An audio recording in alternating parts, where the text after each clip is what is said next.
Guys, boss is coming. Look busy. Fuck. Matt, turn that off.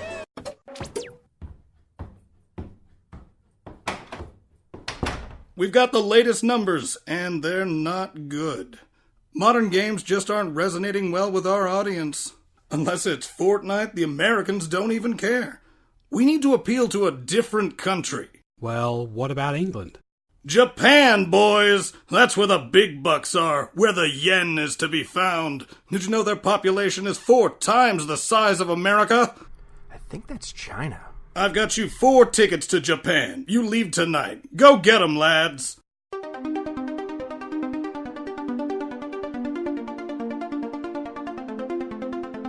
So, our plucky band of retrobates are en route to Japan on the cheapest airline the boss could find.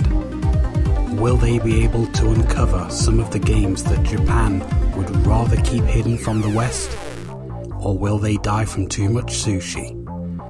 Let's find out.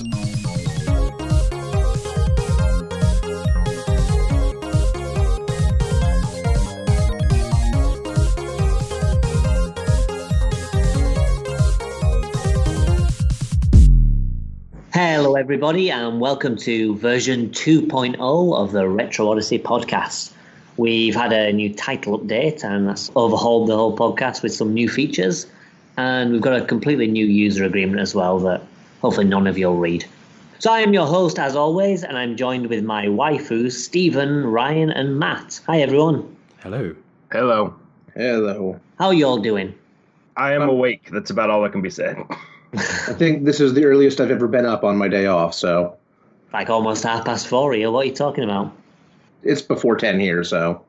Yeah, fair enough. Time zones and all that. And I work nights, so I haven't had a lot of sleep today. Fair enough. What are you, Matt? How are you doing? Not too bad. I've started new work schedule as well, so I start early in the mornings and I've basically got the rest of the day free after like midday or so. So yeah, it's good. Nice. Fun. I'm coming up to the final month in my work before the summer holidays, which is always a hectic time with end of school year and all that lot. So I'm having a great time. It's not tiring at all. You lie. Right, anyway, one thing that we're going to do a little bit differently to normal as part of this new version of the podcast is we're going to have like a chat about just stuff we've been doing recently. Not necessarily retro-related stuff. It can be to do with modern gaming or just anything gaming related we've done. I believe, like, Matt, you said you've got like a new control stick. Is it the wireless Mega Drive one or something? No, it's not. It's the retrobit ones. They are actually wired.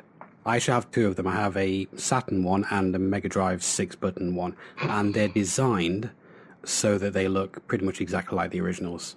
I've tested out the Saturn one quite a bit. I've been playing one of the games that we've been covering for this episode. I've been playing a lot with that. And it feels exactly like the original. Does it have extra buttons to cover like things like double triggers and things like that, which may exist in... So it's literally just button to button. Yeah, it is basically exactly the same. Obviously, you can't buy those controllers new anymore. Yeah. So it's good to have, and they've got 10-foot cables as well. Oh, nice. Which is really, really nice. I've not had a chance to check out the Mega Drive one yet because I only got that 2 days ago. But I needed a 6-button Mega Drive pad.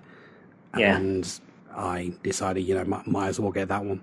Are they USB ones? No, they are for the original consoles. Oh, right, okay. All right, cool. So they're literally just new editions of the old controllers. Yeah, basically the only difference is it's got a little retrobit sticker on the back. And a longer cable. Yeah. All right, that's pretty cool. Because like sometimes with, especially with the Mega Drive controllers, the cable's quite short. So having that extra length would probably help. My consoles are basically on a unit in the corner of my room. So often when I need to play a particular console, I've got to take it off that unit and put it onto the table in front of me. Whereas with this, I can just keep it where it is. And like I said, 10-foot cable, so it's ideal. Nice. It's a shame it hasn't got like a little adapter or something that you can use to plug into your PC and make it USB. Because that'd be additional functionality. But I believe 8-Bit Do have done controllers exactly like that for the Saturn and Mega Drive recently. Well, they don't have one for the Saturn. They have a 6-button Genesis controller. It looks a lot like a Saturn controller.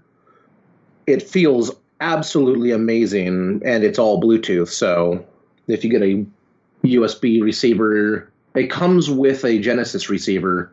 It can go to any of their Bluetooth receivers. It's kind of great. It feels super tight. It does look a bit like a weird hybrid between the 6-button Mega Drive controller and the Saturn version.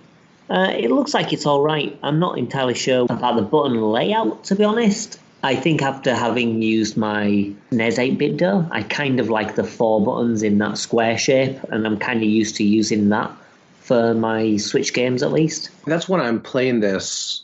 It's weird that they picked a Genesis, or not a Genesis, picked up the Saturn layout, because it feels like they're going to make a Saturn adapter and then give it a firmware update where you can go to Saturn mode. Because it has shoulder buttons too. Yeah, well, no, the thing is with the 8-Bit Do ones, they have the extra buttons, so you do have the functionality.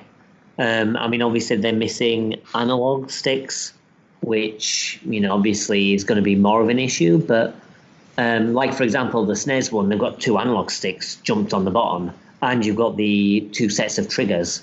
So you do have those additional buttons in order to use them with modern games, which it seems like this one doesn't have. It does not have.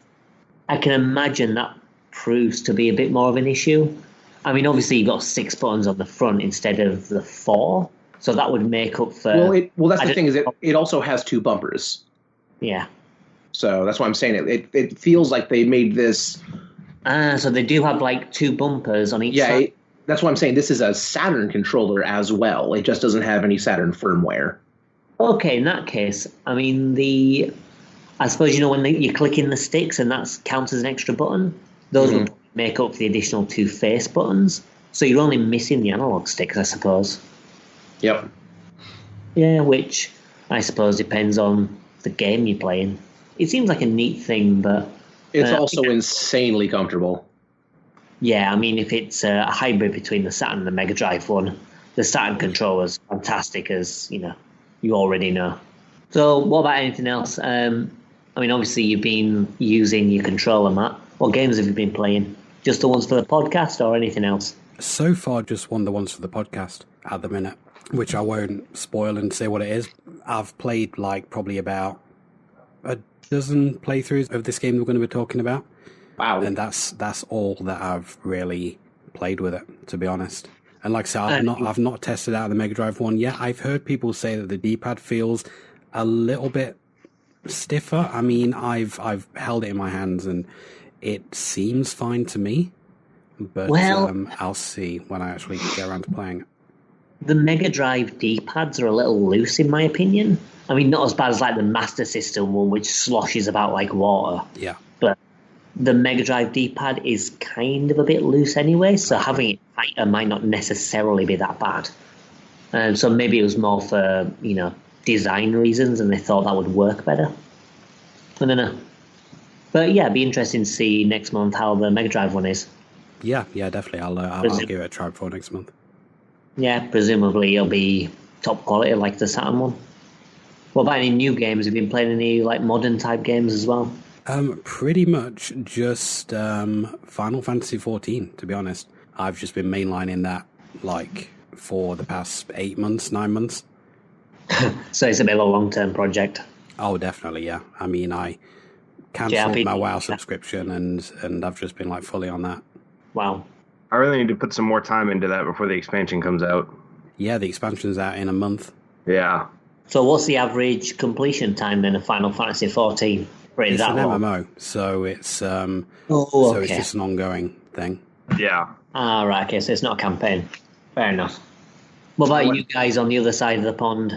I haven't played many old games recently, but I did pick up Yoshi's Crafted World, and it is just disgustingly cute.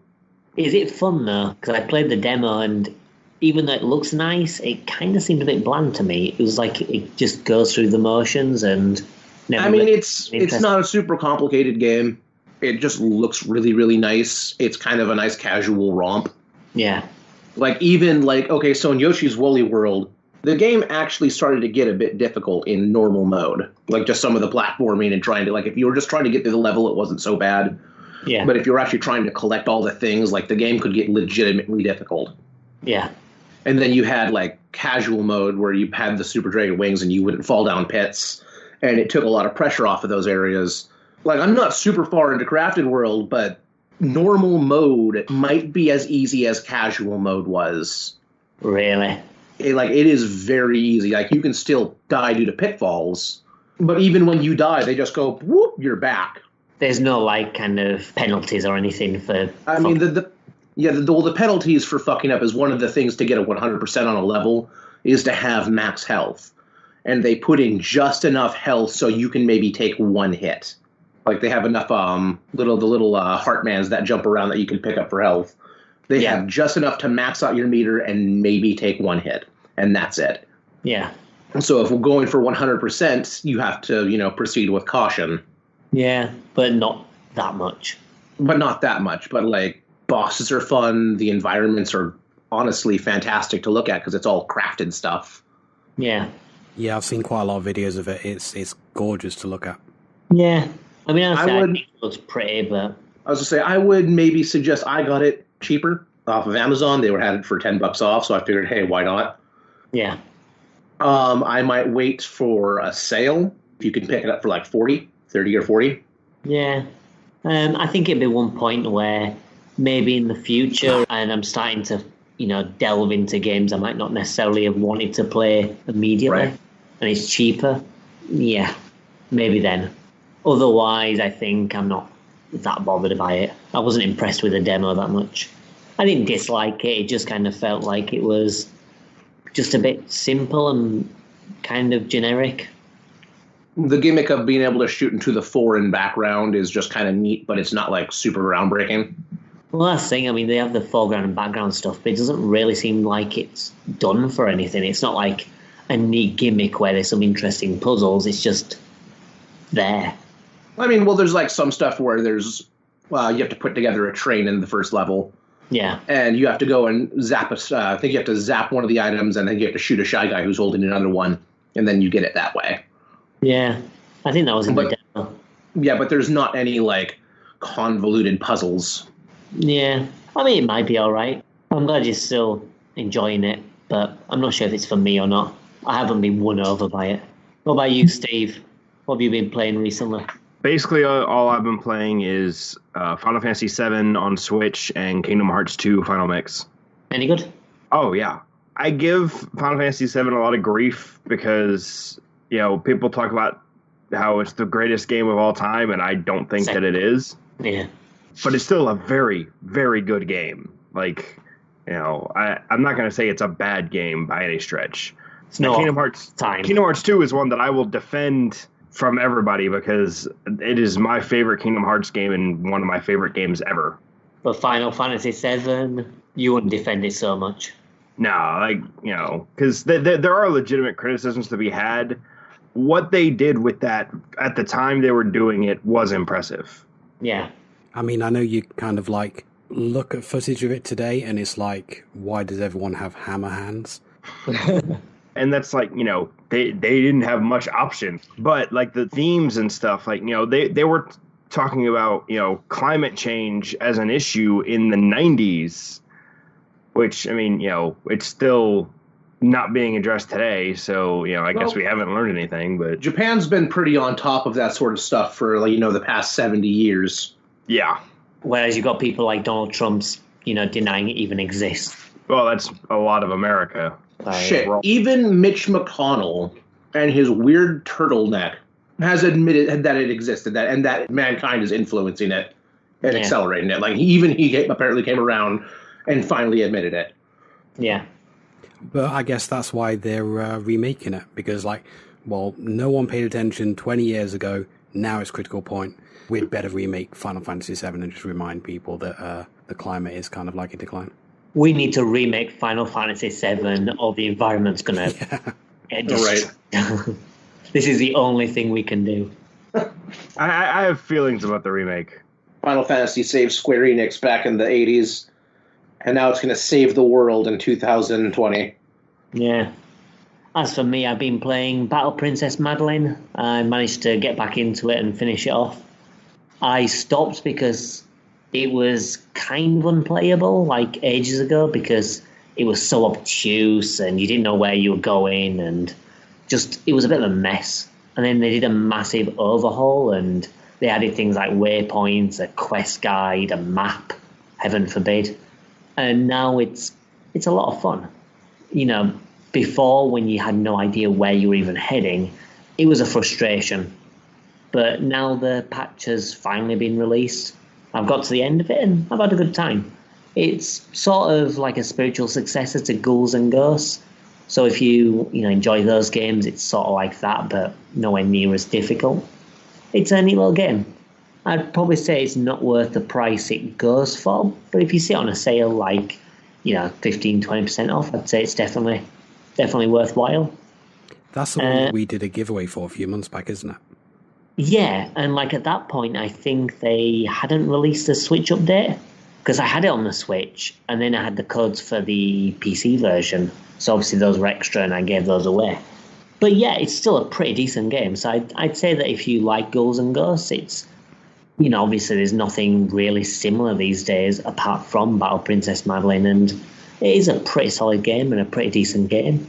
It's a little rough around the edges in some place, but it's still a good time. I've also jumped into, and I'm only really near the start of it, I've been playing Ultra Sun as well, Pokemon Ultra Sun. Getting ready for that Sword and Shield? Well, yeah.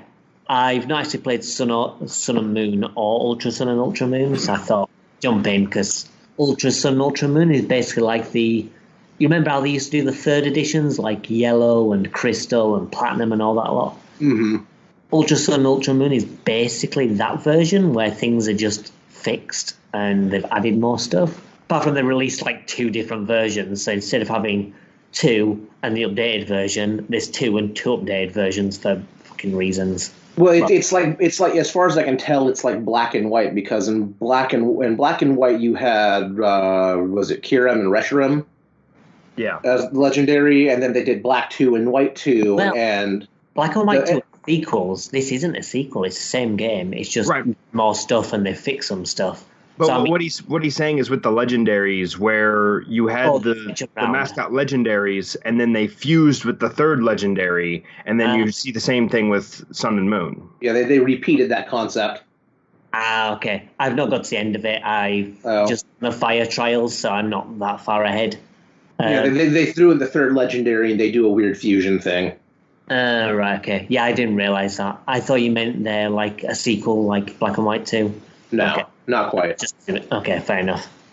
But yeah, I'm enjoying it. There's a lot of problems with the game, like some of the mechanics, like the SOS stuff is a pain in the ass, and like the trials aren't necessarily the best, and there are just cutscenes every 2 fucking seconds, and it's like, Jesus Christ, let me go on with it. And it's like, here's how the festival plaza works. Let me waste your time for 5 minutes just doing pointless shit before you can continue with the game. Like, bugger off, mate. But, it's still a good game. I'm enjoying it a lot more than I thought I would. I'm enjoying it more than X and Y. But it does have some problems. How dare you? X and Y was great. Well, I mean, it's enjoyable. It never really did anything special, did X and Y. It was just, I suppose, a solid game from start to finish. But there was no standout moment, in my opinion. And the difficulty was just kind of there. I don't know. I think what I liked most about X and Y was just how insane the main villain is. Because we've had some extreme villains before, but this dude, I can't remember his name. The fashion guy. Yeah, he was just like, what are we going to do here? Well, with Yveltal, because I had Y, he's like, we're going to just reset the universe. Like, whoa, buddy. Hold your fucking shit. Like, you just went straight to 15. You skipped 11. You just turned it all the way around. You rolled it. Yeah. I mean, like, X and Y does have some good things. Like I say, the villain was nuts, and, the new Pokemon were really good, and the multiplayer was pretty good. But just, like, the standard stuff, like with the gyms and the cities and stuff, I kind of felt like none of those were really anything special. But, yeah, I mean, I say Ultra Sun, Ultra Moon. I'm enjoying it so far. more than stuff like X and Y, and definitely more than, Generation 3, but not as good as some of the other generations. Right, so I think that's enough for the pleasantries. Now we're going to move on to something new, one of our new segments. Before we delve into the actual main topic, I think it's time we cover some of the latest news in retro gaming over the last month. So now this is our first proper news segment, which is the news segment, where we talk about the latest in retro gaming news that's happened over the last month or so. So for me, I think one of the biggest pieces of news to come out this month is John Romero's 5th episode of Doom, which is Sigil, I think the name is. It's finally going to get a release at the end of this month on the 31st. So probably by the time you're listening to this, it'll have been released. It's been in the works for like ages, and, obviously because it's John Romero, it's been delayed to fuck due to various reasons. I think he wanted to delay it until the physical version was ready to go. But so we're finally getting a 5th episode of the original Doom. It's going to be a proper Doom mod and everything, so it's going to attach to the original. I imagine you're pretty excited for it as well, Matt? Yeah, I'm definitely looking forward to it. As you know, Doom is one of my favourite games of all time. And you don't say. It's really, really, really nice to see, new stuff coming out for it now. Especially official stuff. I mean, I suppose it's not official, but it's John Romero, so it might as well be official. Yeah, as official as it's going to get for that particular game engine at this point. Yeah, so we'll see how that is. I imagine that we're going to talk about it next month after, we've had a chance of playing it. I mean, I'll definitely play it, and obviously you will, Matt. It's free, so why the hell not? Let's just hope it's as good as episode 4 of Doom, which was another additional one they end up doing, and that's actually my favourite episode of Doom. Not exactly sure when it's going to come out for download, because it has shipped. The physical product is shipped. Yeah, the physical one's shipped, and the download one is going to be on the 31st, so end of the month. 31st is that. So not too long to wait. On another piece of news, we've also been getting more information on the Mega Drive Mini. Ryan, have you got the list of games you said? I do. I think there are 30 that have been released at the moment. So do you want to put it down as what we've got at the moment and see if it looks good or whether it sounds shit? Yeah, we have 30 of the 40. We got Echo the Dolphin, Castlevania Bloodline, Space Harrier 2, Shining Force, Dr. Robotnik's Mean Bean Machine, if you're into those puzzles and whatnot, Toe Jam and Earl, Comics Zone, Sonic the Hedgehog 1 and 2, Altered Beast, Gunstar Heroes, Mickey Mouse Castle of Illusion, and Mickey Mouse World of Illusion. And that was in the era where Disney games were usually pretty fucking awesome. Thunder Force 3. Wow, I can't actually read that. Fantasy Zone. Super Fantasy Zone. There we go. Has a pumpkin on it. That is very difficult to read with all those colors. Shinobi 3. Streets of Rage 2. Earthworm Jim. Contra Hardcores. Landstalker. Beyond Oasis, which I've heard is a great game. Yeah, I've got the Saturn sequel. It's really good. It's basically like Zelda, but with Aladdin. Mm-hmm.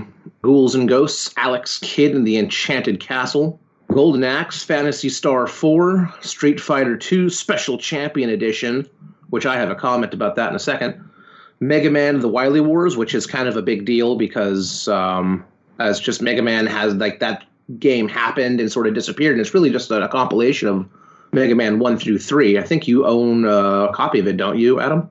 Yeah, I mean, it's basically like a remake of Mega Man 1, 2, 3, and then there's a bonus Wily Castle with unique ones to that game. But, it's a completely different engine as well, so it feels different. So all the things like the pause trick from Mega Man 1 you can't do because it's just a new engine. But then things have been slowed down and it's been remade, properly, so it's completely playable and it's really good. They've even redone the music and everything. But Capcom just kind of ignored it after the Mega Drive. Yep. It was released on the Sega channel and then over in Europe physically. And that's all we've ever heard about it until now. So I'm quite excited that that's going to be on it because people will be able to play it. We're going to round off this list here that we have so far with Sonic Spinball, which is a good time.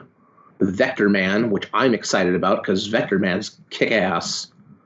And Wonder Boy and Monster World. And 10 more to come, so It's a nice list, really. I mean, I just thought with 40 games, most of them would be the stuff that we always see on the Mega Drive collections. And, you do have that to an extent. Oh, yeah. But then there are also some games like, noticeably for me, Castlevania Bloodlines, Mega Man. There are some games which you just kind of think, okay, fair play to you. Those are some really, really impressive games that I weren't expecting to be on there. Is this the first time that Disney games have appeared on one of these compilations? I think it is. I know the Nintendo Minis didn't get any Disney games. Yeah, I don't think they have been re-released, apart from, obviously, you've got the remake of Castle of Illusion. I don't seem to remember them ever being on one of those compilations. We'll have to wait and see what the final 10 games are. I wanted to make a comment about Street Fighter II because the Japanese version of this game is coming with one 6-button Genesis controller. The US and I believe European releases are getting 2 3-button controllers. So I don't know if you've ever tried to play Street Fighter with a 3-button. Yep. It's not going to be the best time. It's not a good time. Oh, but that's the thing as well. Like, the Japanese version is actually getting another game that isn't getting released in America. I don't know what it's replacing, but one of the puzzle action Mega Drive games is getting released on the Mega Drive Mini. I'm not sure what obviously the Western version of that is, because I haven't compared and contrasted. But I did remember seeing that Puzzle Action is going to be on the Japanese one, which, that's a pretty good game. Unexpected. Yeah. And then on the flip side, we have the Capcom home arcade system, which, the list of games isn't quite as exciting.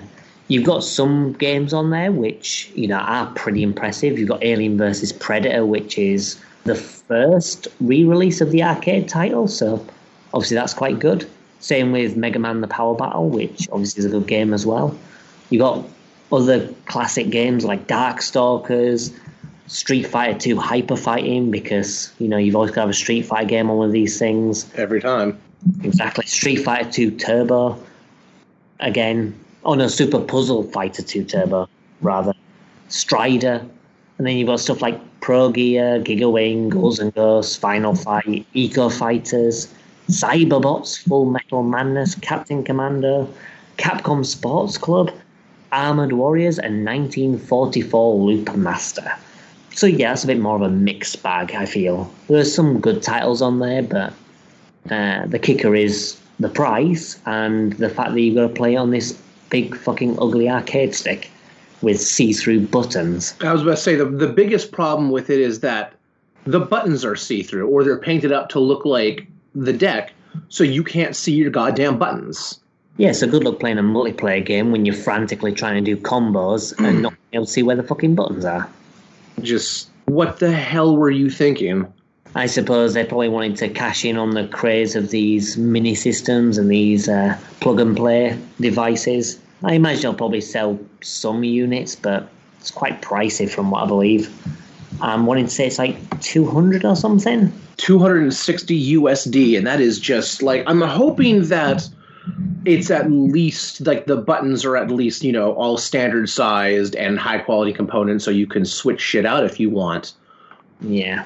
I would sooner take the internals out and put it in, like, something, a small housing and then just attach 2 arcade sticks. That's all they had to do. I mean, you could get, like, a Retro Pi to play the exact same things and then just get, like, a good quality arcade stick. Yeah. You can buy yourself a pretty solid arcade stick for, like a Hori, for $70. You can get a solid arcade stick. It's not going to be the nicest one on the planet, but it's going to get the job done very well. It's going to be nicer than that Capcom one as well. And then you can get those, and those come in different colors, so you can buy one for you and one for your friend, and those will work on your other consoles as well. And then you can go and spend $40 on a Raspberry Pi. The games may not be official, but with a arcade stick that is as ugly as the Capcom logo right here, I'll go to jail. Yeah. Right. I think the last piece of news we'll probably cover at the moment is one that we touched upon briefly, and that's we got more details of Final Fantasy VII Remake, which I personally couldn't give a fuck about, so I think Steve's probably best covering this to give more information. Okay, so we got a short trailer from the PlayStation State of Play event, and the trailer showed a lot of detail in certain things, which is a good sign, because one of the things I was worried that they wouldn't have is some of the smaller details. But the reports we're hearing is that it's still going to be done in parts. It's going to be done in 3 parts, and that the first part could just be the part in Midgar, which that's not a third of the game. So there's, I'm curious what they're going to cut to fit the rest of the game onto 2 parts.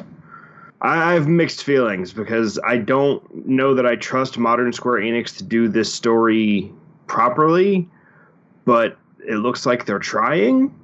My main problem with this at the minute is that, unlike a lot of other episodic games, this is actually going to be 3 full-priced $60 games. Yes, I am very not okay with that. I don't understand why they're even doing this. We have the game released on multiple platforms when all people really wanted was they did Advent Children, and people went, oh my gosh, Final Fantasy VII, I would love a game that looked like this. But they're not going to get the game they want. They're not getting the original game completely reskinned and updated with cutscenes to look like that. There's already a mod for the PC version of Final Fantasy VII to do all the cutscenes like that. It looks amazing. But they're going to get a game that they're going to hate because it's not going to be the game they played as children. Yes. It's going to be an action RPG. It's going to be something completely different. Square Enix would be real smart to come around here soon and go, lol, tee-hee, just kidding, we just made Final Fantasy VII into a movie, so now you can have Final Fantasy and Final Fantasy Advent Children and have the complete story on Blu-ray. It's another one of those things where I'm like, okay, y'all, the game, like, I think a lot of people are forgetting what the game was originally like. Mm-hmm. Some people have brought this up. Like, all people remember is, oh, how cool did Sephiroth look walking into that fire? It's like, right? Okay, that was 15 seconds out of a 100+ hour game.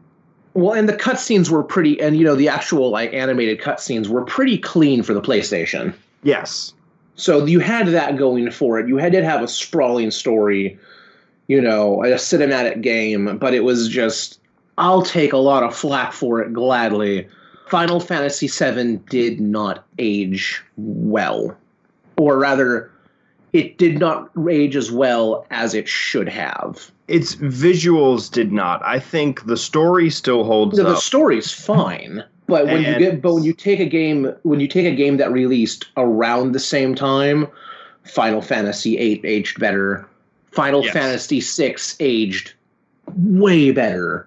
Well, Chrono Trigger, and these games that came out earlier, they aged so much better. Final Fantasy VII was just that first introduction to the Final Fantasy series for so many people. Yeah. Final Fantasy VII has the same problem that Ocarina of Time does, where it was people's first exposure to this franchise and some people's, first exposure to games. So they latch onto it so hard and don't think about, everything around it. And, they don't look at the other games in the series that didn't get as much hype and as much media, but are actually better. Exactly. So and here's my thing, yes, 7 is a great game. I love 7. I, have played it the second most out of all the Final Fantasy games. Final Fantasy X is a better game because it did more than 7 did. Now, it doesn't have some of the themes that 7 does, and it doesn't have some of the complexities, but you would think the people that are all, graphics would look at 10 and be like, holy crap, this is amazing. Exactly. Which they were at the time, and then they forgot, apparently. Yeah, it's just, I think a lot of people are going to be real sour and butthurt about Final Fantasy Remake when it comes out. Yeah. And that's going to be fine with me because I own the original, so... Yeah, I have the original, the Switch version, and the PC version. Yeah. Which, I gotta tell you, the Switch port is fantastic. Those extra cheats, quote-unquote, make the game so much better. So much more tolerable? Yeah. I've only got the PlayStation 1 version. I've got it physically and digitally as well, because there was a sale on last month on PlayStation Store, and all of the PS1 Final Fantasy games were $3.99 each. So I just thought, fuck it, just in case my discs stop working one day, I'll just can't beat that. But compare that $3.99 to the £150 that you're going to be spending on the remake. I don't want to spend that much on the remake. I will probably just wait till it's all out, because that is one of the big ones for me. I mean, you could probably buy like a Switch for the price of that one fucking game. Yes. More or less. Like $180 is quite a lot. It seems like they've only split into episodes so they can charge more for it. That was one of Square Enix's things a while back, was they wanted to break up all their games into pieces so they could sell them multiple times. And like their entire corporate model was, how can we get more money out of our customers? Yep. Not, hey, let's make good games. And that's why we have Final Fantasy 13, Final Fantasy 13-2, and Final Fantasy 13-3 Girl Cloud. Well, 13 was part of a bigger problem. The problem wasn't 13. The problem was Fabula Nova Crystallis. I have a friend who said a while back that the biggest problem with Square Enix was the merger of Square and Enix. I mean, yeah, because, you know, I think 10 was the last pure Squaresoft game. Ever since, every title has been contentious except the MMOs. The MMOs have been pretty well received. Well, except wasn't it 11 where it was released, it bombed horribly, so they completely redid it? No, that's 14. No, that's 14. Oh, that's 14, okay. And it is actually turned into quite a fantastic game. Yeah, it's brilliant, but it was abysmal when it first came out, which is why the new version is called A Realm Reborn, because they reset the whole world. There you go. But yeah, I mean, that's actually a really good point. Every game since 10, with the exception of the MMOs, has been contentious. I mean, 15 is pretty well liked, but, you know, everything else is, you know, drawn battle lines and everything. I hadn't actually considered that before. Well, we'll see how it is. Maybe it'll be released and turn out to be good, but I guess just have to wait and see. Yeah, I don't have high hopes. Yeah. But, you know, I mean, releasing it episodic, I suppose that's better than ruining the game and filling it with, like, microtransactions and stuff. At least it could still be a good game. I'll buy an expensive one. My main concern is you're taking a fraction of the game and making it an entire, you know, one of those three parts. That is concerning to me, because it's going to be hard to fit the rest of the game into two other parts. Well, the other thing as well, being an RPG, is how are they going to pace it afterwards? Because if you've only got one part, then what are people going to do? They're going to spend extra time in the game grinding. Yeah. So you run the risk of people going into the second half being completely over-leveled. Or if you take that into account, then people will be under-leveled and they'll have to do loads of grinding when the second part comes out before they can actually, get into it properly. Yeah. Unless you're going to have an adjustable difficulty based on your level where it scales, maybe. I don't know. Again, I suppose it's stuff where you just have to wait and see how it turns out. Right, well, anyway, I think that's all the main news out of the way, so we'll take a relaxing break and then we'll jump into our main topic.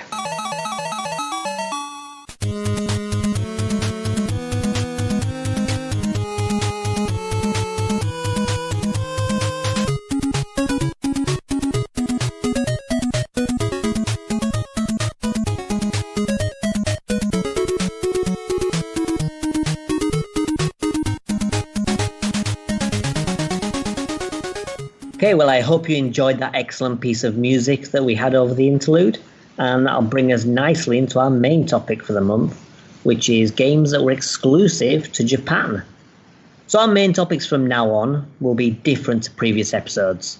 Instead of covering 4 games that fit into like a certain theme or genre, we'll actually be discussing a general topic and include a couple of games as talking points. It'll be kind of similar to before, but really we want to delve into the topic and discuss the ins and outs of it. And also have less loopholes. Less loopholes as well. So, we're having good examples for the topic rather than this is sort of fitting, and trying to fit in loopholes with our choices just for games we want. But yeah, the topic this month, I think it's wise to probably split into 2 separate chunks. So we've got games exclusive to Japan, and I think having ones that are, not only accessible to Western audiences in terms of like the language barrier, so either they're in English or have very little that need translating. And then on the other side, we've got games that are like really Japanese. So either they've got like a lot of text that need translating, or they're just games that maybe Western audiences wouldn't get. Like really weird and Japanesey, shall we say. Yeah, and we've kind of got one of each this month, haven't we? I mean, one of them is very accessible with not a lot of text, and the other one you struggle just to make head nor tail of. I mean, you work it out, but... You can work it out. It's enough to kind of get by, but, there is a lot of text and he's translating, and it's strange. I mean, I think we'll leave the strange stuff until later and kick off with the more straightforward stuff. We'll start off by jumping into the first game choice. So that game's Getsu Fumaden. It was released back in 1987 for the Famicom and was developed and published by Konami, who were of course famous for Castlevania. The story is that a demon lord has returned and it needs to be slayed. If that sounds familiar, probably sounds exactly the same as Castlevania. And yeah, it is. The game's quite Castlevania-ish. I mean, I don't know about you guys, but I got a sort of a feeling of Zelda 2 mashed with Castlevania, but with like none of that RPG stuff.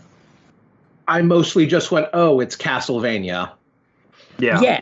Once you're into the 2D stuff, it's very Castlevania-ish, apart from like everything just comes straight at you. Like, yeah, it's Castlevania, but not as good.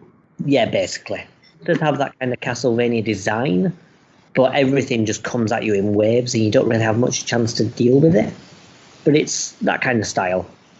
Well, yeah, and it was a weird thing, too, because, like, immediately, okay, so your weapon is kind of slow, but it cuts in a huge arc. You have your sword and it just goes swoosh all in front of you, making it already a more effective weapon than the whip.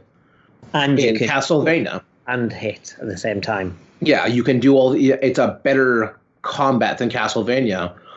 But they went, what is the worst part of Castlevania? I think it's the Medusa head. Everything's a Medusa head now. Everything flies in a wave pattern. Well, it's not just that. I mean, you've got the big Medusa head type things, but then you've got like the enemies, like the pregnant clown things that give birth to eggs that fall along the floor. I don't know what the hell they were, but like they come straight at you, and there's not really that much opportunity to kill them before they actually hit you. Normally by touching you. So the only chance you've got of killing them without getting hit is to like stay on a high ledge and just kind of chop at the head. Mm-hmm. I mean, the way this is sort of different though is that you've got more of a health bar. Like with Castlevania, you die very quickly. With this, you've definitely got a lot more leeway, and you can pick up health by collecting the souls of the people you've killed. So in that sense, it's a bit more forgiving, but it also feels like they do that because you're going to get hit.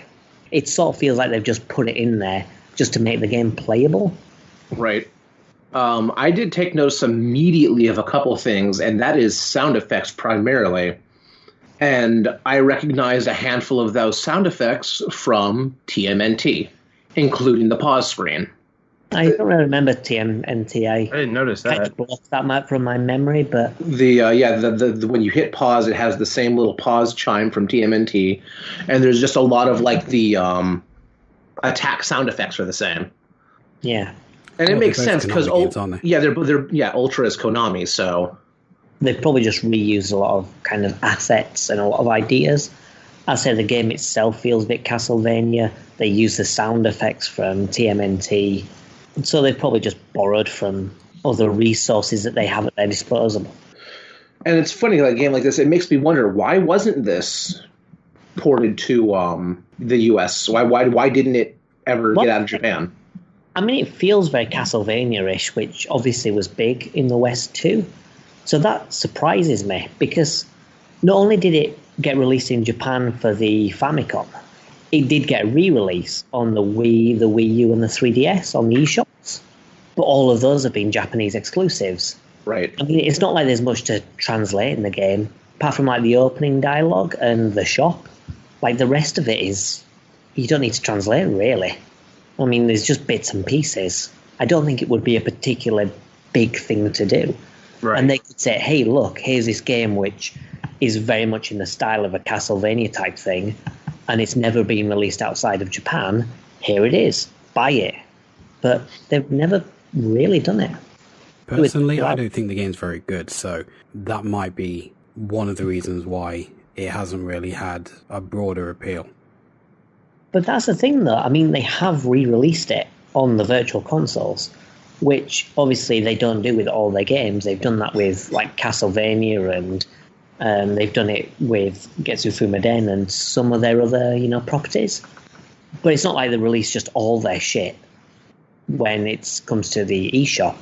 They haven't. They've released this for some reason on the virtual console. So there does seem to be like some degree of popularity, possibly in Japan. But yeah, I don't know.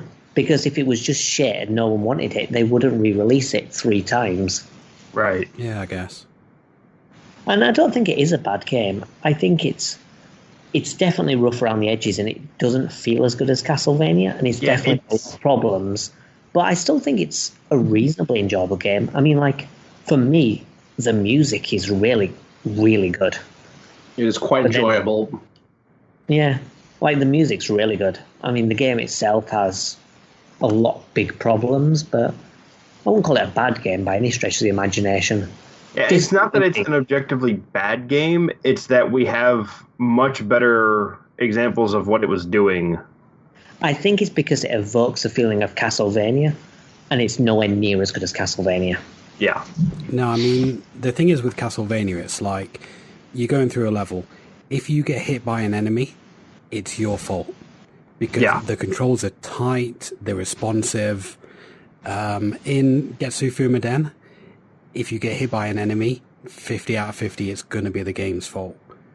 Yeah. Because shit just comes flying at you. Yeah, and the thing is, a lot of the enemies take 2 hits to kill, and there's no stunning them with the first hit. They will just keep coming on. So like a lot of the times you'll hit an enemy and you can't get out of the way because they're still coming at you. Yeah. So you have to take that hit. So the only other thing you can do is just hit them with that second shot and then pick up their soul to regain some health, which, as I say, just feels like they're sort of plastering over a problem rather than, addressing it. Yeah, it just seems quite a lot of the time it's just impossible to avoid taking damage. Yeah. And as I say, it's disappointing because Castlevania is not like that. I mean, Castlevania is far more punishing when you get hit, but then usually it's your fault. Yeah. You can deal with Medusa heads. You can deal with bats. You can deal with all the annoying stuff very easily once you know what to do. But in this, it kind of feels like you just have to mop up as much health as possible after getting hit. And that's basically your strategy.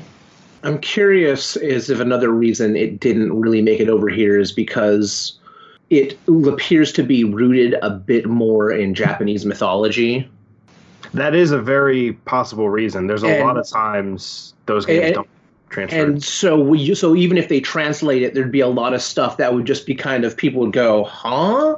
I don't understand the significance of this or why this is happening when in Japan the story is mythology and therefore relatively common knowledge. It just ties together better. And the other thing is there could be things that don't have translations. Well, I mean, the actual story itself is basically the same as Castlevania. Maybe the monster designs are more rooted in Japanese mythology. But I think the actual stories, because it's effectively the same as Castlevania, I don't see a problem with the actual main story. I don't know. There was another, and I've mentioned it before, there was another game that didn't make it over, and I might butcher this name just a little bit, but so... That's the problem with this episode, is us trying to pronounce. Yeah, but it's a Famicom Musha Shimbashina Shin Onagashima, which is a Famicom game. It's more of a novel, like a game novel versus just like, straight up gameplay. There's a whole lot of story going on, and it hasn't gotten a proper translation, not even like a proper fan translation. And I've had like a read down of what the story's about, and it looks rather fascinating. The gameplay seems interesting, but if you can't read Japanese, you're not going to be able to play that game. And if you're not familiar with Japanese like folklore, you're not going to get the game because the story is rooted deeply in that. And that might be one of the reasons they just didn't bother. Possibly. And it's like, I go kill the monsters, go through the levels, kill monsters, and that's all you really need to know for this. Definitely. There might be a little bit more significance there that you just don't get because you're not reading it. Yeah, I mean, if it does relate to Japanese culture, then maybe they just think it wouldn't resonate with Western audiences. Exactly. Like, they'll do that in other games where they go, hey, we're going to do this, but we're going to change this one thing or this thing over here when we do the localization just because you won't get it. Yeah, there's been some questionable translations by the localization teams. Mm-hmm. Like Working Designs was kind of famous for vastly changing things. And, obviously some people appreciate and then some people think, what the hell were they thinking? Exactly. But there are some games like with this, which I kind of think people would have liked. I mean, Castlevania with samurais, maybe back in 1987, people wouldn't have been into it. But I think now people will be like, yeah, I'd play that. I mean, for example, there's a game on the Saturn called Hisatsu, and it's basically ninjas. It's sort of like cowboy ninjas, more or less. And you play ninja assassins and you have to kill various different fellas. But it's based on a Japanese TV show. So I can imagine that the execs would probably just think, it's a Japanese TV show, we're not even going to bother releasing it in the West. Mm-hmm.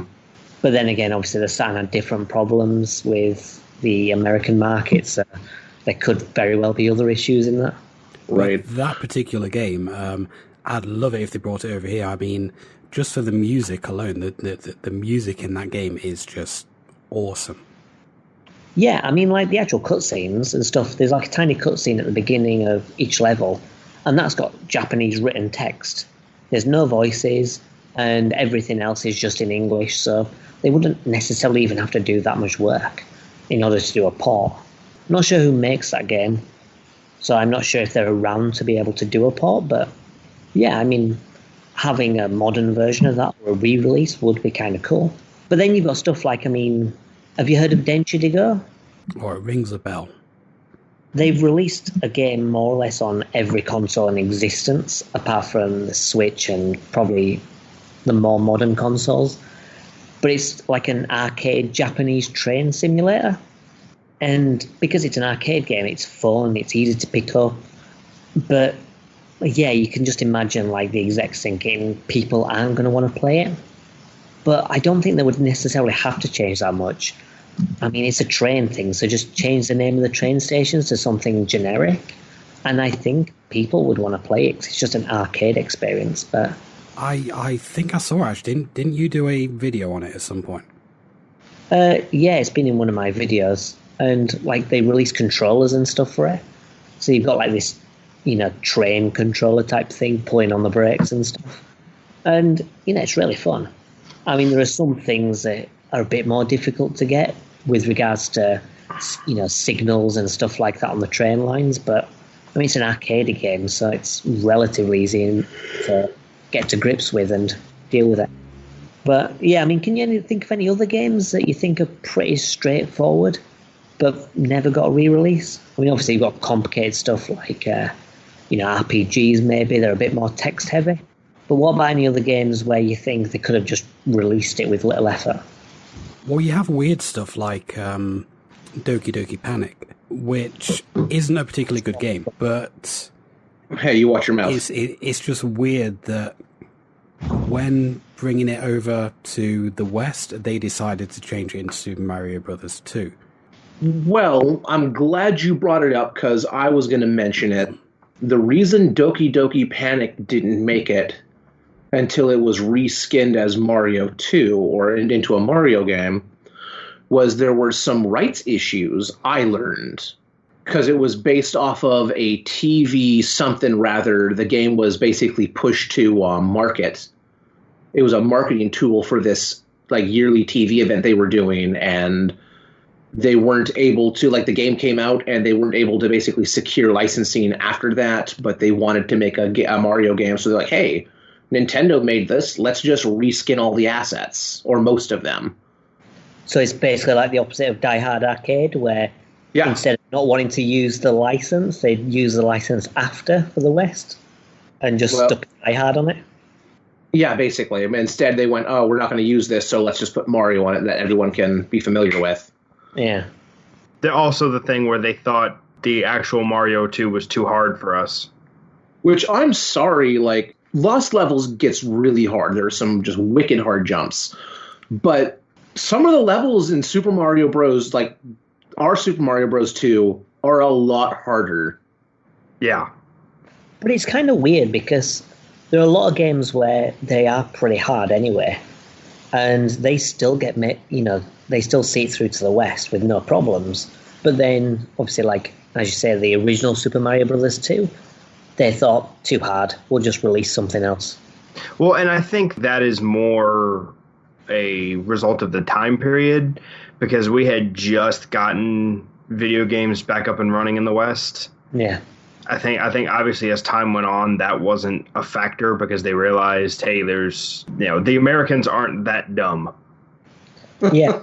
I mean, like, next generation, you've got the complete opposite. If you think of Streets of Rage 3, Bare Knuckle 3 was pretty much the same difficulty as the second game. And then they released it in America and Europe, and they just made it balls to the wall hard for no reason. So the Japanese version is actually a lot easier. And weird. No idea why. That seems to be a recurrent theme, actually, for games that are ported over to the West from Japan. The Japanese ones always seem to have extra concessions for accessibility and difficulty. They always seem to be like that, a little bit easier. On the 8-bit versions, obviously you've got stuff like Super Mario Bros. 2, but then you've got Mega Man 2, where Mega Man 2, in America, you've got normal and hard mode, which the hard mode is the regular mode in the Japanese version. So it kind of feels like initially with the NES and what have you, the Japanese versions were a lot harder, and then in the next generation it's sort of switched around for God knows what reason. Because they can. Yeah, I mean, more modern games generally do have kind of like an easier time in the Japanese versions. I mean, a lot of the Resident Evil games do actually have those extra concessions in the Japanese versions. Yeah, the Japanese version of Resident Evil 1 on the Saturn, you've got auto aim, for example, which isn't in the Western version. And then I know, like, Perfect Dark and GoldenEye, the hardest difficulty mode is a lot easier because you've got, like, extra body armor and stuff. So, yeah, it's odd how things have changed. But also as well, there are some games, just going back to like Japanese exclusives, there were games that got released, but like way after the fact. I mean, Stephen, I remember you mentioning like a while ago about a game that took forever just to get a re-release. Was it like a Final Fantasy game or game or something? That where it was like 14 years and they finally did a re-release of it. I think what I mentioned was the Final Mix version of the Kingdom Hearts games. Yeah, it could have been. Yeah, I think that was what it is, because the only other thing that I mentioned frequently is Seiken Densetsu 3, which is one that we've never gotten, but it's one of those that it's the sequel to Secret of Mana, but it's one of those that you cannot play if you can't read Japanese or have the translation that was done by fans. So that's not being released again? No. So that's basically like Mother 3, where people want it, but it's just not happening. People want it, have translated it, and told Nintendo, hey, use our translation, and they won't do it. Right. Because they hate money. It's strange as well, because sometimes you can get like a large fan base, and they will basically do a port or a remake or something. And there's things like Mother 3 where, you've got this huge fan base. It seems like it's growing year after year and they're constantly demanding this game. And Nintendo just seems to ignore them. Because they hate money. Yeah. It's the weirdest thing. Well, another game that has kind of like similar circumstances surrounding it is Final Fantasy III, which the version of Final Fantasy III that we got over here on the SNES was, I believe, Final Fantasy V? Six. Was it? In Japan. And it took them such a long time to actually release the original Final Fantasy III over here. Even on the PSP, there is no physical release of Final Fantasy III. I had to import a copy. Now, you can play it on the PSP. The PSP is region free, and it has fully English text when you play it on a Western PSP. So it's kind of like, why are they so reluctant to release this one particular Final Fantasy game? All the other ones you can go out and buy in the shops. But it wasn't until so many years later when they actually thought, okay, maybe we'll bring it out on the DS. And they finally it was 2006 that we finally got Final Fantasy III. It was the only one we didn't have at that point. But like I said, they did have a translation. Because I have the PSP version, the Japanese PSP version, and it plays in English. That's because the PSP version was basically the DS game. Like, it's the same game. It wasn't even possible for us to play until 2006. Well, okay, possible for us to play and know what's going on. It's just weird that they kind of like take that extended amount of time to do it on such a popular series. A lot of what they did was when they re-released 1, they would do 1 and 2 at the same time. I think that's the only reason we had 2 in any form, because a lot of people like to just abandon 2. So I think, we already had 4, and they gave us 5 in, I think it was like the late 90s when we got the PS1 versions. But for some reason, when we had 5 and 6 paired together on the PS1, and then for some reason we got 4 and Chrono Trigger instead of 4 and 3. Final Fantasy Anthology is 5 and 6, and Final Fantasy Chronicles is 4 and Chrono Trigger. I still don't understand why when they could have just put 3 in there. Yeah, and you've got Origins being 1 and 2. Yeah. I don't know. It's weird. Yeah. It's kind of strange how they do. I mean, it leads us nicely into the next game, to be honest, because this is a game that I don't think it had like a massive fan base, but it must have had something, because after the game, it managed to get a manga, and then it eventually got a remake. But like the remake was completely different. That game is Baroque, which was how would you describe this? Like a first-person RPG horror dungeon crawler? It's just stuff. It's weird as hell. I mean, I can completely understand why they didn't release it in the West.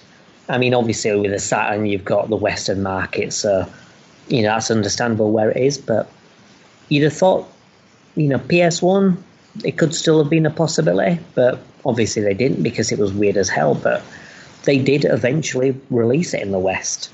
I mean, they changed it quite a fair bit because they did a remake, and what was that on? It was on the Wii and it was on the PlayStation 2. PlayStation 2 as well. PlayStation 2, and we I think did the GameCube get it at the same time with the I don't think it was on the GameCube. I think it was a Wii. So they changed the gameplay a fair bit. So it had like a third-person style, and you could switch back to first though. Yeah, but then the actual the atmosphere and everything was completely changed because it had more of an anime art style. Whereas in the PS1 and the Saturn versions, everything's really gritty and weird, rather than this kind of bubbly anime style, which I think was probably done to appeal to more Western audiences. Well, and it is weird because it does have a very horrible atmosphere. It sets into kind of just everything is sort of awful. Yeah, it's which is a shame because I would like to know why everything is awful. I mean, from what I gather, I've not looked into the story because that would be too easy. I like trying to piece together what I think of it.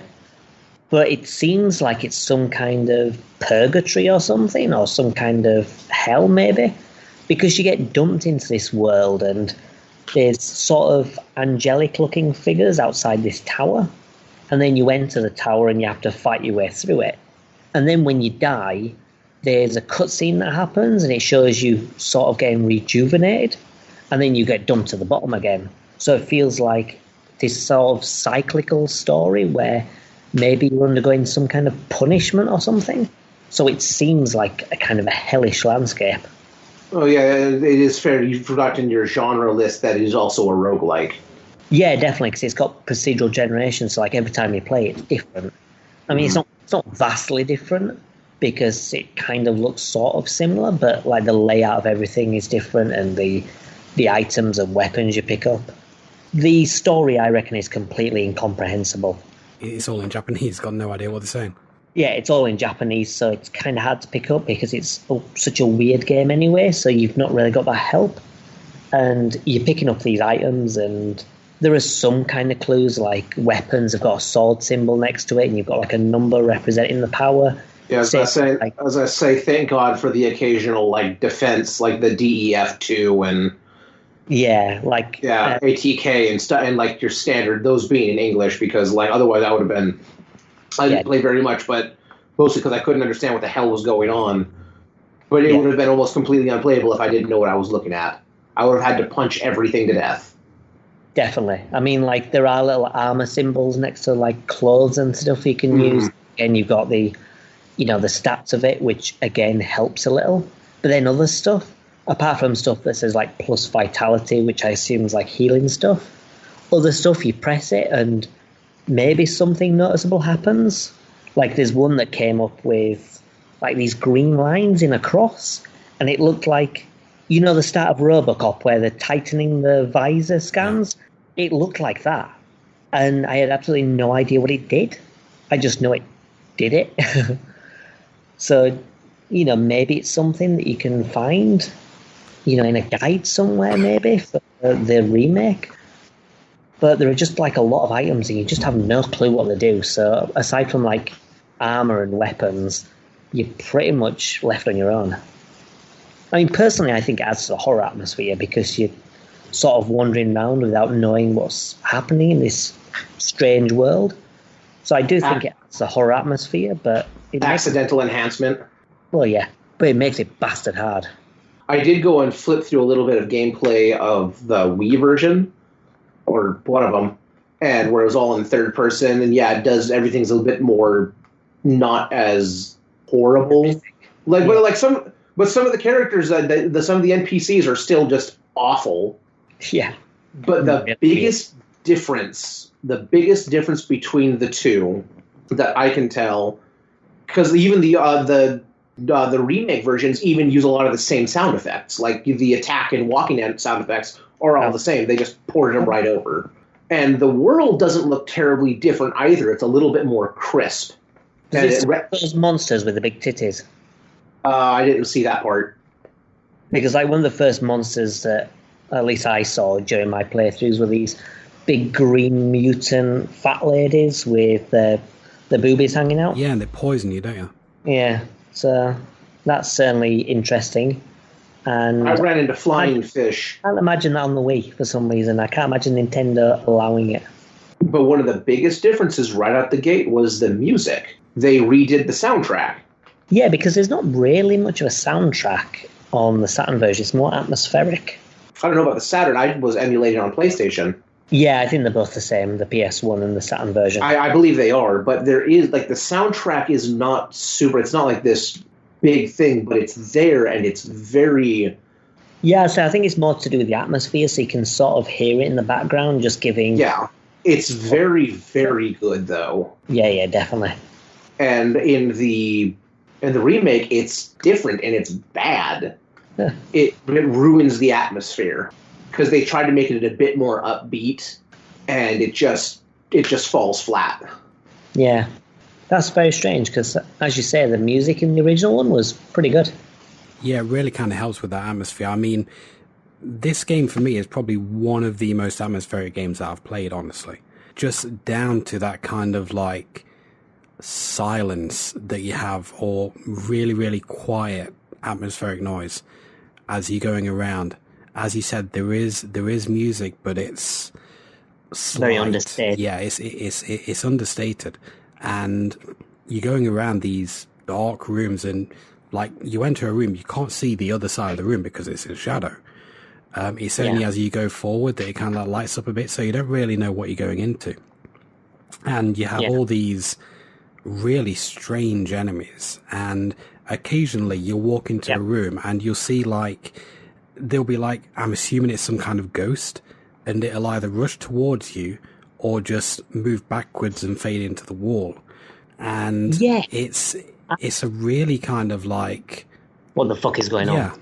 Yeah, I didn't really understand that, because I only got it like maybe a couple of times where the ghost thing appeared. It does seem to be random, and it doesn't seem to do anything, but it's there, and it's weird and creepy as hell. Like, I would say that Baroque is one of the scariest games I've played, just because it nails the atmosphere. For real, though. How far did you get in it out of interest? I think I got to, I don't know what floor it will have been, but I think I got to like maybe level 8 in experience, maybe.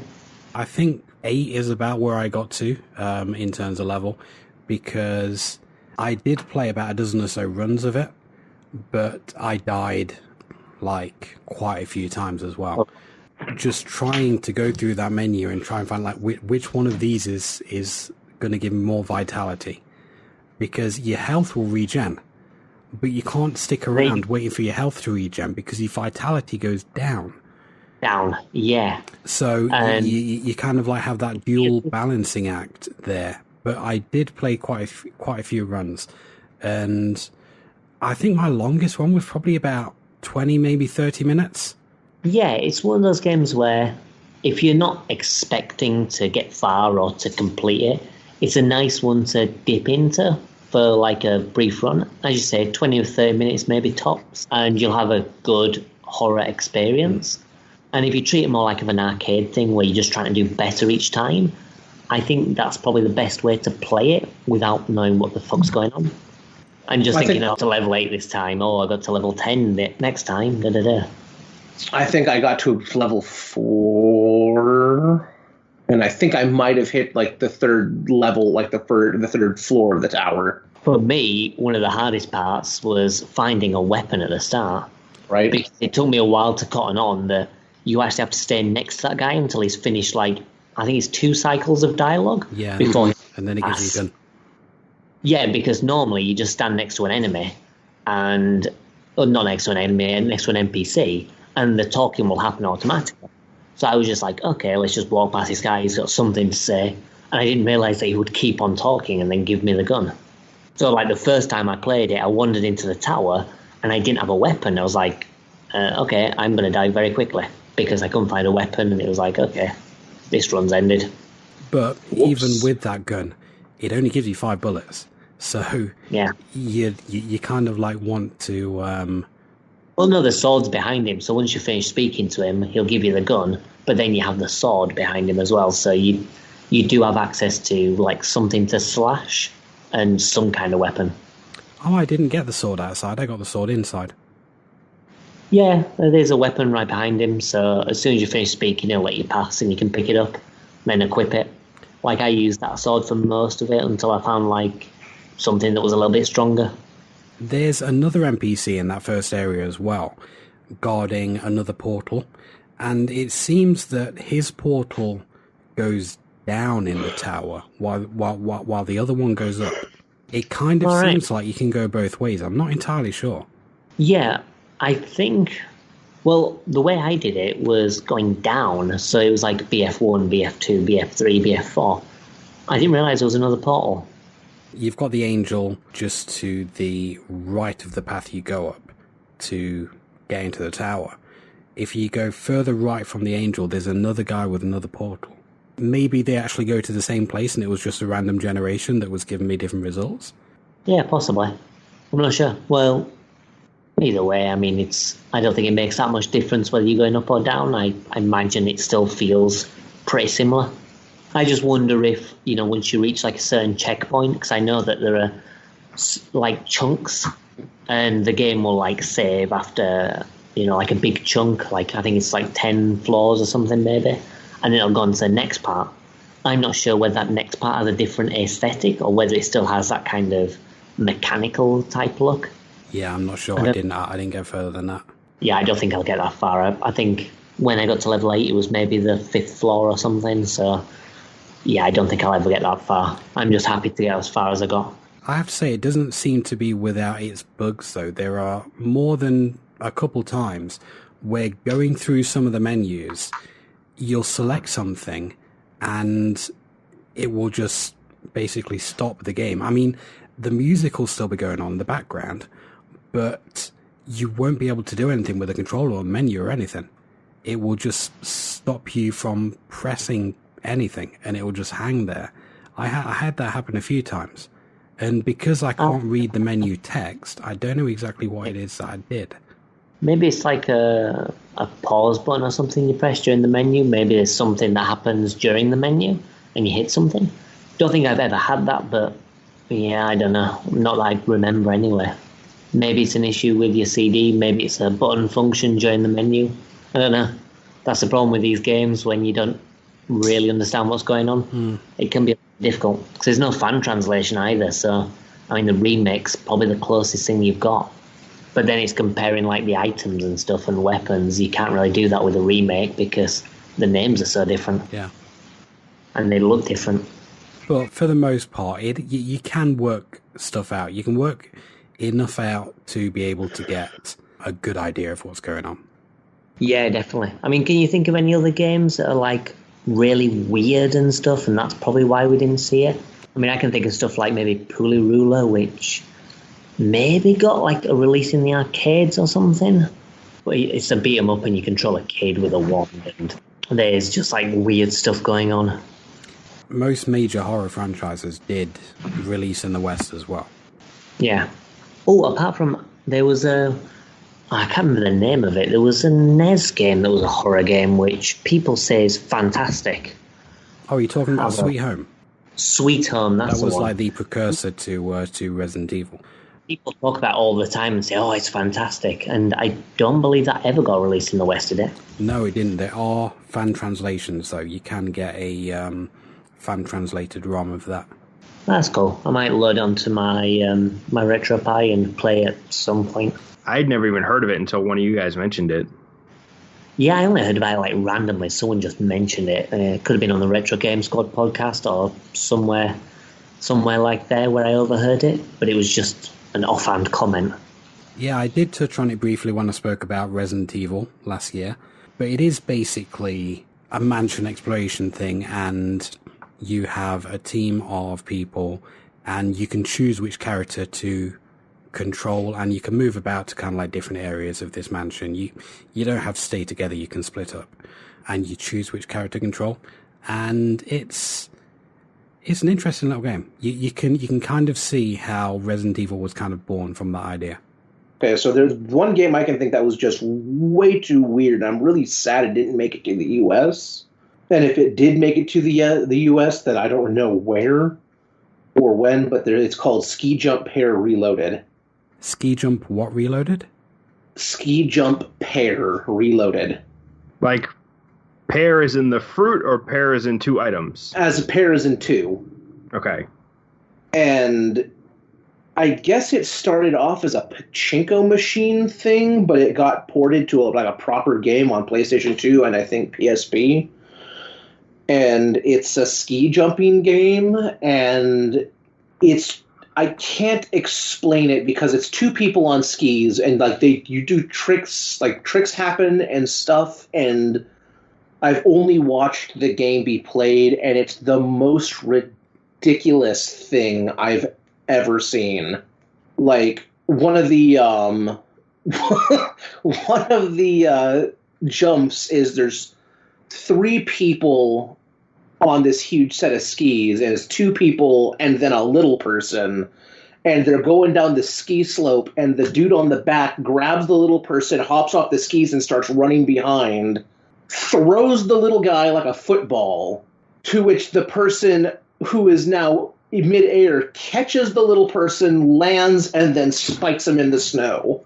And this is a real game. Yeah, it sounds about right. And I'm pretty sure it never ever got an official release, but that is the PSP region locks? No.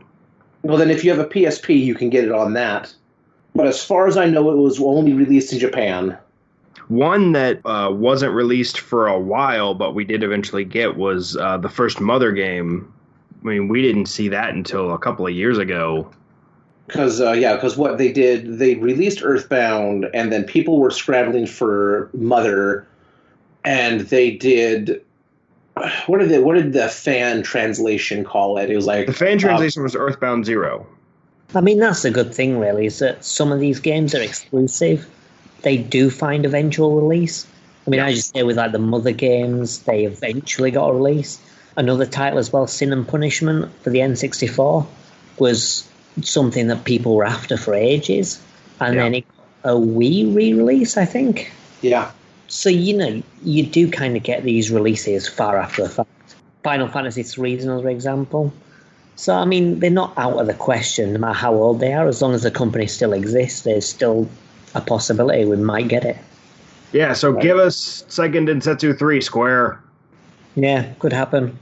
It frustrates me because they put out a collection of Final Fantasy Adventure, Secret of Mana, and Seiken Densetsu 3 on the Switch in Japan. Like, that's the thing you can buy on the Switch, but we can't have it because they never translated the third one officially. Honestly, it's quite lazy. You kind of think that with the online service stuff, fine, release these Japanese games, but put in the effort to translate, give us something of value. I mean, I know not everyone like me, for example, wouldn't be interested either way, but, putting in the effort occasionally, like twice a year maybe, to translate a Japanese game to release it, just as something to offer people. Well, especially because the Mana series is so good for Switch because the second and third one were so built around co-op that they're a perfect fit on the Switch because co-op is easy to jump in and out of. Right. Just work from that to translate. It wouldn't even be that hard. So it's not like we're still figuring out the language barrier here. It's like we have professionals that do this. It would be very little effort to run through, translate, and then run it by a couple checks to make sure that there's not any messed up grammar or this guy are sick. Yeah, I am error. But with the Resident Evil 4 on the Switch, they couldn't even be bothered to make the subtitles work, so don't underestimate how lazy some developers are. And here's the thing, they don't even need the professionals. The fans have already translated it and said, hey, Square, use our translation. Well, I can kind of see why they wouldn't do that, because it does open them up to litigation. If the person who did this fan translation years down the line said, you're making a lot of money off of this, and I actually did this translation, they would have a case in court. So yeah, I know all the legal reasons. It's frustrating. Yeah. Well, yeah, I mean, if some guy can basically knock it together in his basement, why can't a team of professionals do it properly? Yeah, that's the other thing is, Yeah. Or, I mean, you can use the fan translation, but draw up a contract where you actually pay the person who did the translation for their work. You can pay them a menial amount. Anyway, so they could just say, okay, this is how much we'll pay you for it. But yeah, even if they went the professional translation route, the cost of a translation would surely be made back by opening it up to a completely new market. Oh, definitely. Yeah. Because you have people like Stephen who were just like, oh my god, the sequel we never got.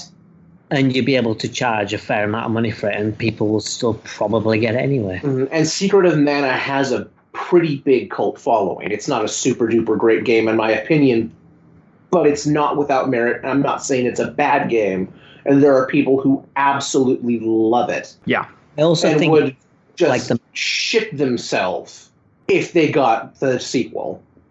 Well, the thing is, if they got, from a marketing standpoint, doing this translation would be very little effort, and it would gain hype enough for them to, revisit the series with a sequel or a reboot or something like that. Yeah, and not only that, but they've already got they've already put it up on Switch, so they're clearly willing to sell this game. Yeah. It's not like they think it's bad and they're ashamed of it. Well, it's like going back to Getsu Fumaden. They've released it on like the Wii, the Wii U, the 3DS, but the minimal translation involved isn't really worth it. So they don't see it as a bad game, but they don't want to go to the effort of actually making it available to Western audiences. It's just annoying. It's just like, what was the other one? Fire Emblem. Most of the Fire Emblem games we haven't gotten, including what I think is probably one of the better ones, Genealogy of the Holy War. They gave us one of the Japanese exclusive ones, so we might see more of them down the line, but, that's still left to be seen.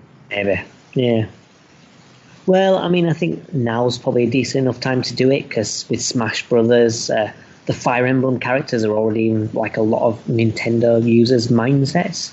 Yeah. Because people know them through that series, like, Marth and Roy and stuff are the ones that I've got in my mind because I grew up with Smash Brothers Melee.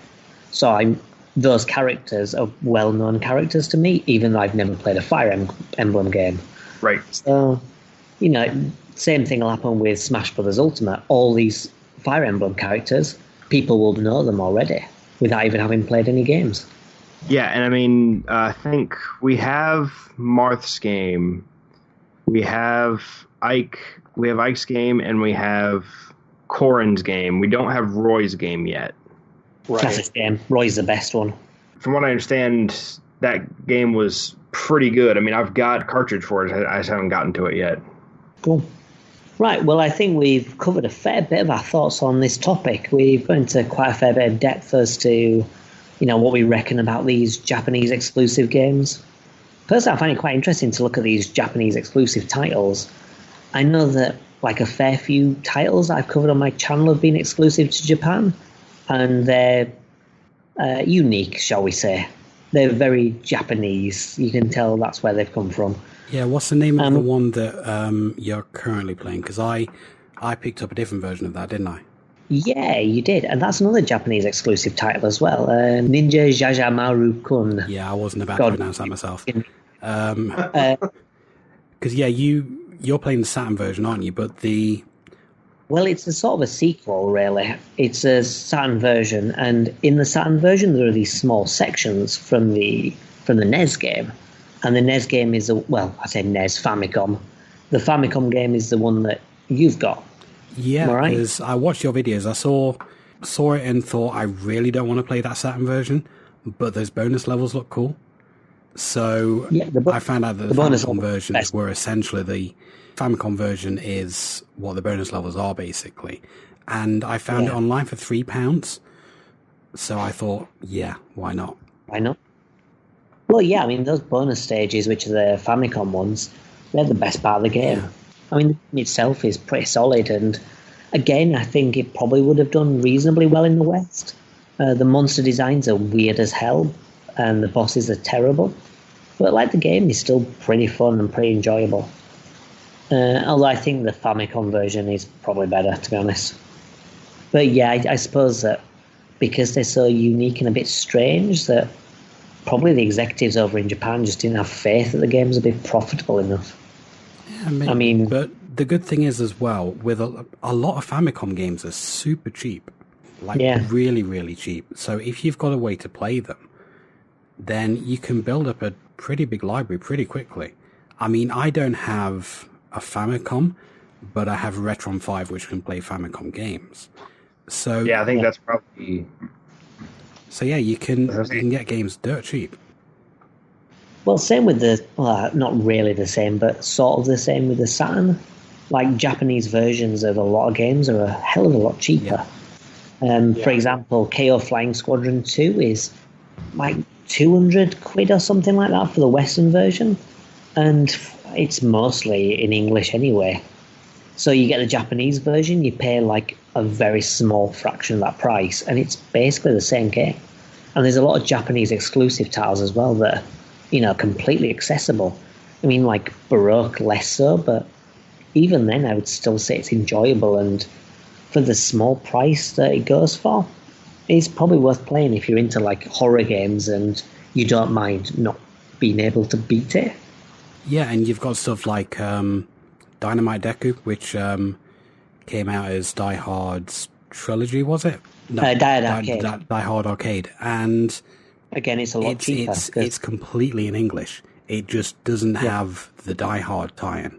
Yeah. And you wouldn't want to pay a super huge amount for that game anyway, because it's only like half an hour long. Yeah, but you should be playing Dynamite Cop anyway. Stephen, is that the one on the Dreamcast? No, maybe? No, Dynamite Cop. Because Dynamite Decker is the Saturn game, and I think the sequel, it might have been PlayStation or something like that. I've heard I don't know. I've played it. I played it in the arcades. Right, okay. It was on the arcades, but I'm sure it did get a console release. Oh, I'm sure it Just did. someone there knows. I wanted to say Dreamcast, but yeah. Dreamcast, yep. There we go. The better Saturn. Fuck you, Ryan. There it is. Right, so yeah, I think that's enough with that topic for now. So I think we'll have another break and we'll go into our next segment. Okay, so our post-main topic segment is something a little bit different. The four of us each have our own specialty that we're going to talk about, and we're basically going to highlight a game from each week, whether it be official or unofficial.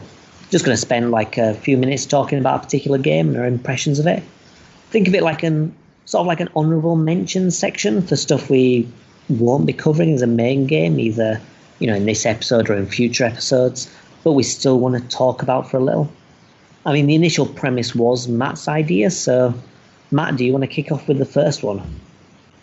Yeah, okay. My segment, we're going to call it Matt's Doom Mod of the Month, because I could talk about Doom forever, basically.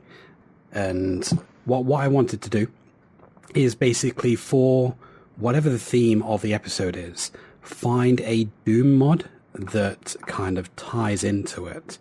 And the one that I have for this month is called the Japanese Community mod for Doom.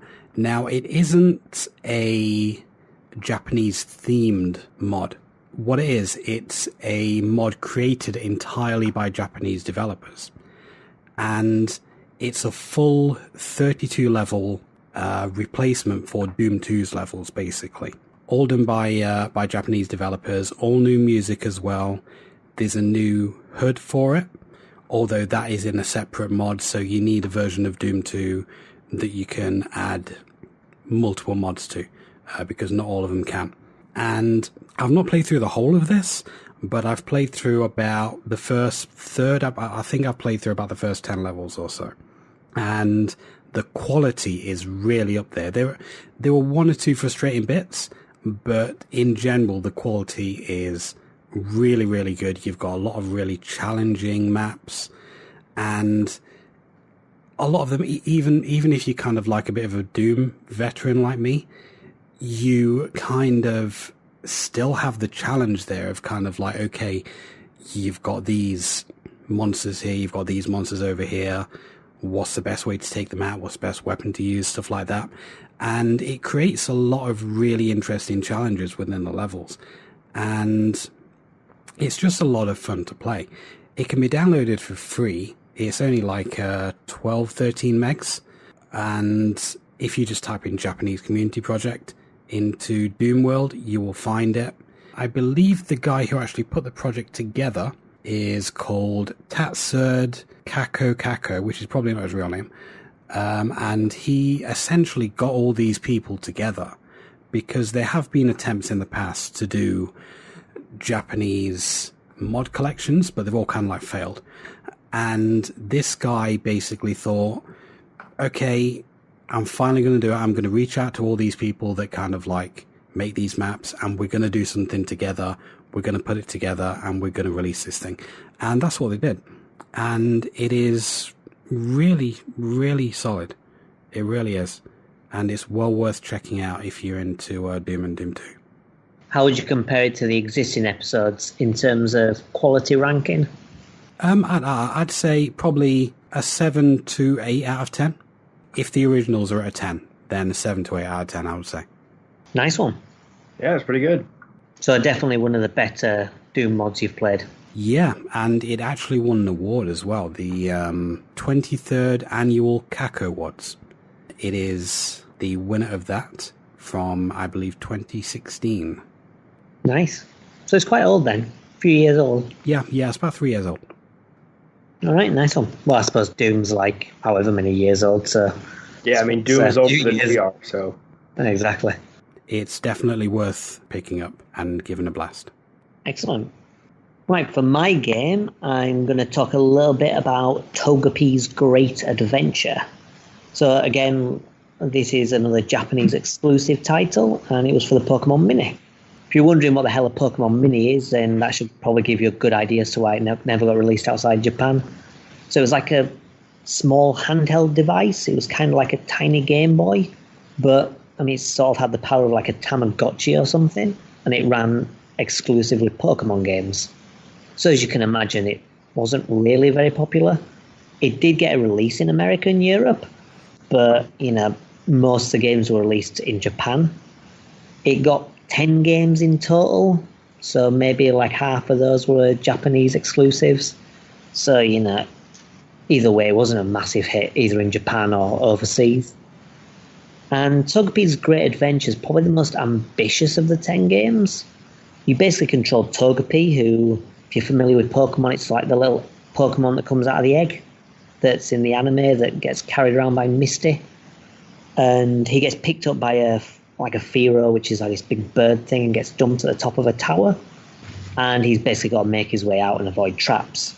So each floor's got a time limit, and you need to make your way to the stairs.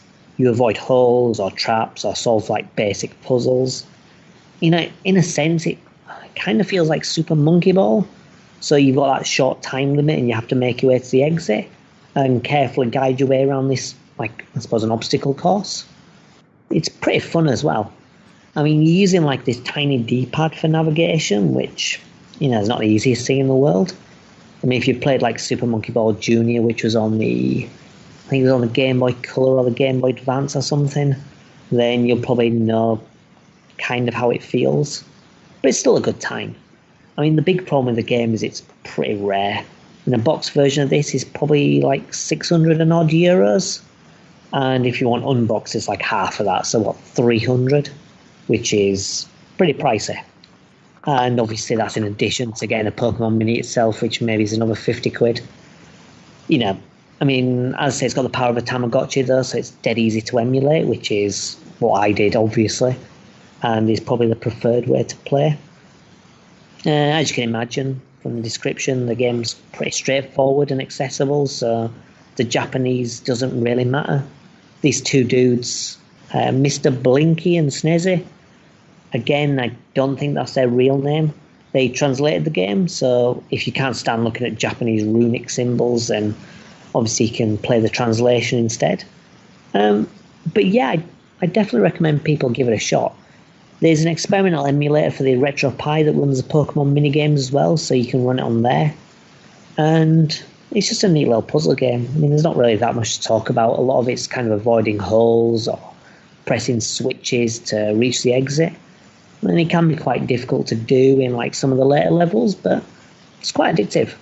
It's definitely worth playing if you're a Pokemon fan. I mean, there's not really much to talk about for this game, but there you go. It's just something else for you to play.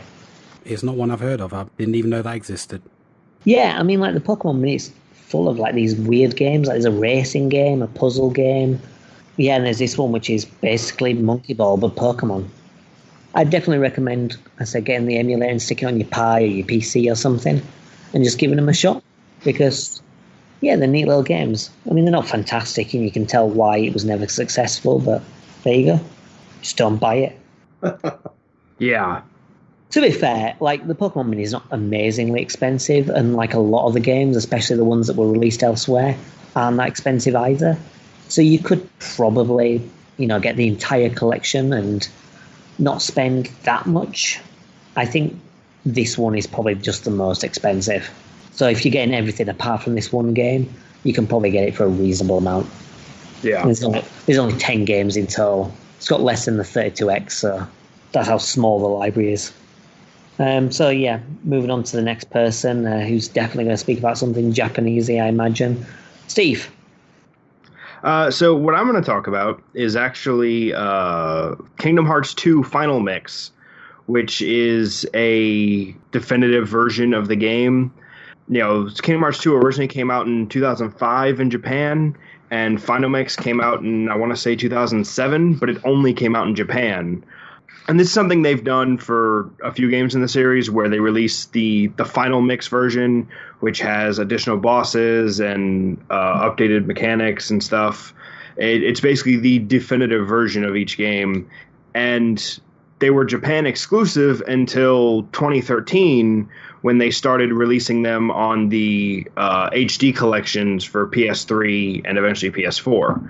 So lately I've been playing Kingdom Hearts 2 on critical mode, which was the extra difficulty added by Final Mix. And it is tough. I'm not especially good at games, so I did find it challenging, even though I'm pretty good at Kingdom Hearts. But it's well worth checking out, especially because they're so easy to get a hold of now. But yeah, for the longest time, we just didn't have it. Other things they added is, I think they added extra boss fights along the way. They added little puzzle pieces you can collect to get items. But the bosses were really the big thing. You can fight harder versions of all the main bosses in the game, and then there's extra bosses behind them. So it's a pretty comprehensive upgrade to the game that we just didn't see until 2014, I want to say. I think that's when 2.5 came out. It's hard to keep track with all the Kingdom Hearts games. So that's basically kind of like the definitive version then. So if you're only going to pick up one version of the game, you want to be picking up those 0.5 editions. Yes. What I would recommend, if someone wanted to, if someone had no experience with Kingdom Hearts and wanted to get into it, if you have a PS4, get the 1.5 and 2.5 collection and the 2.8 collection, because those two items will get you completely caught up with everything before Kingdom Hearts 3, and then you can get Kingdom Hearts 3 on PS4 as well. That is the simplest way to go about it. I mean, there's obviously, some of the games were condensed into movies for those collections because they were on the DS and hard to reproduce.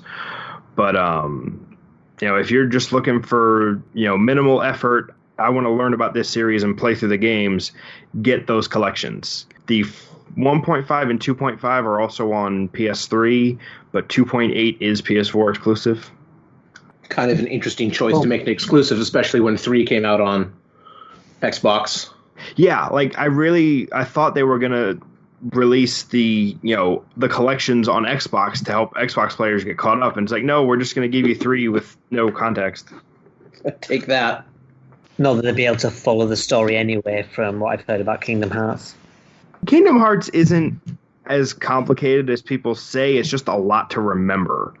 There's a lot of names and a lot of, concepts you have to come to grips with. And there's just a lot of it to remember. And that's where a lot of people get tripped up. So if you're coming into the series late, then it's probably going to be more difficult than if you started with the original and gradually built it over time. Actually, not even. I actually didn't play these games at all until 2012. No, it was early 2013, before the HD collections came out. But I didn't start until then, and I was just fine with it. It's just you have to play the games in order, and you have you have to play them in one of a number of sequences that works, because there are a couple of games you can move around. But you have to play all of the games, and a lot of people missed certain ones because they were on things like the Game Boy Advance or the DS, and they got all confused. And it's like, well, but you didn't play, you completely missed out on some games. So that's where some of the problems came in, was people missed games or, played them out of order or whatever. It's a shame. Nice one. Ryan, do you have anything to share? Yeah, I think what I'm going to do for this is I'm going to basically talk about some of the more obscure consoles for maybe the people who are just sort of not necessarily into collecting. If you're into collecting obscure consoles, you probably know about all of them.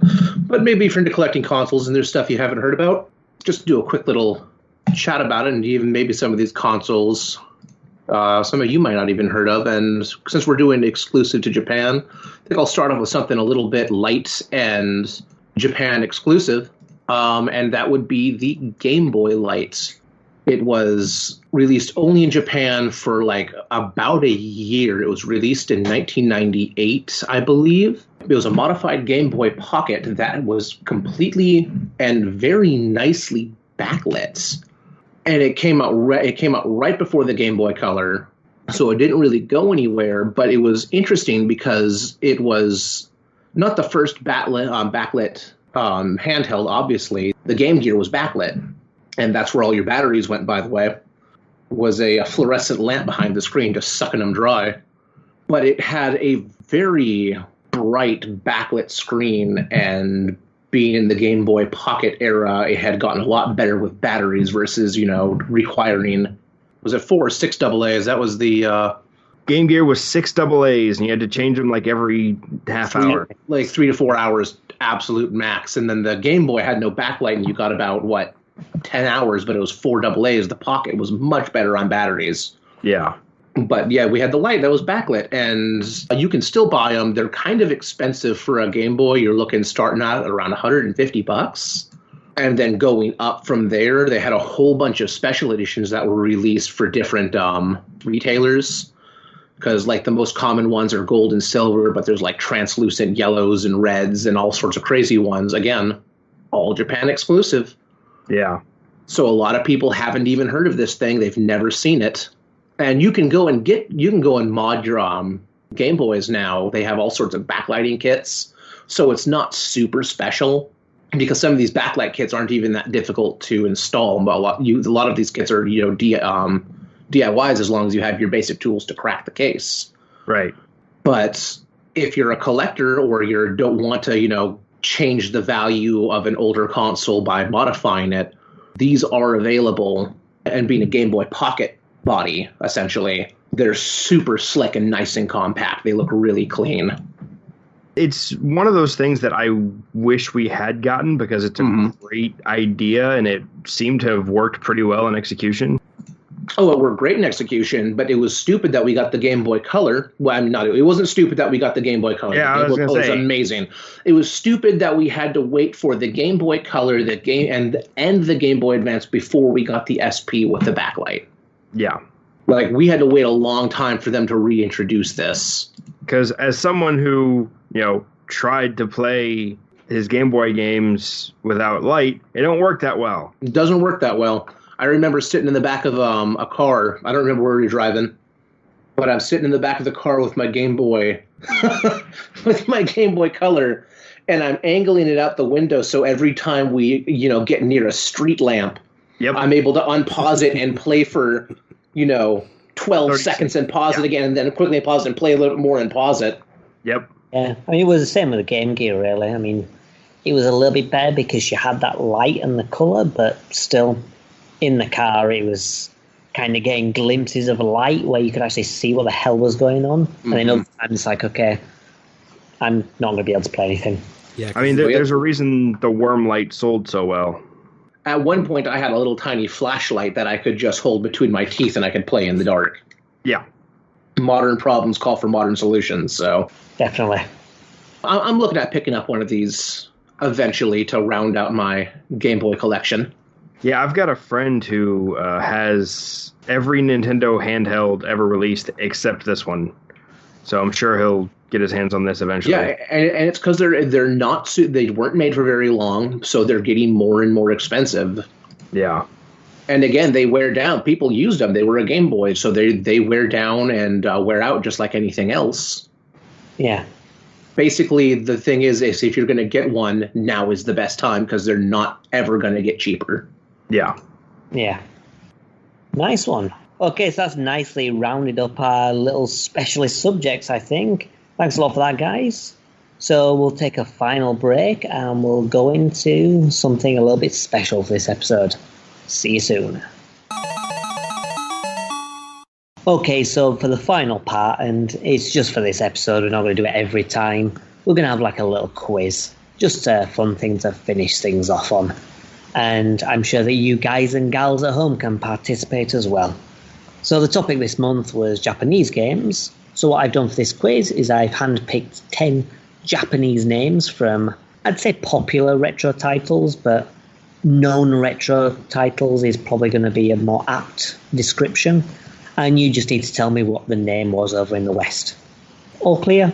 Okay. Yep. Yeah, pretty straightforward. Obviously, they're a bit up and down in terms of difficulty. Some will be easier than others. But I'm sure that with regards to the actual Western game, you've probably heard of more or less all of them, I would hope. Right, so let's kick things off.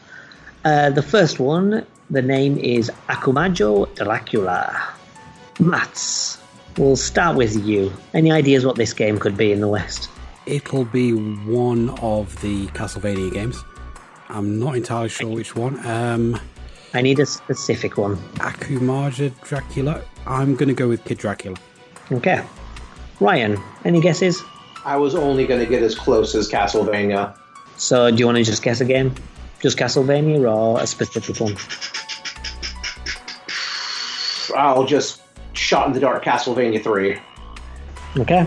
Steve? I'm going to say Kid Dracula with a little more confidence than Matt did. Okay.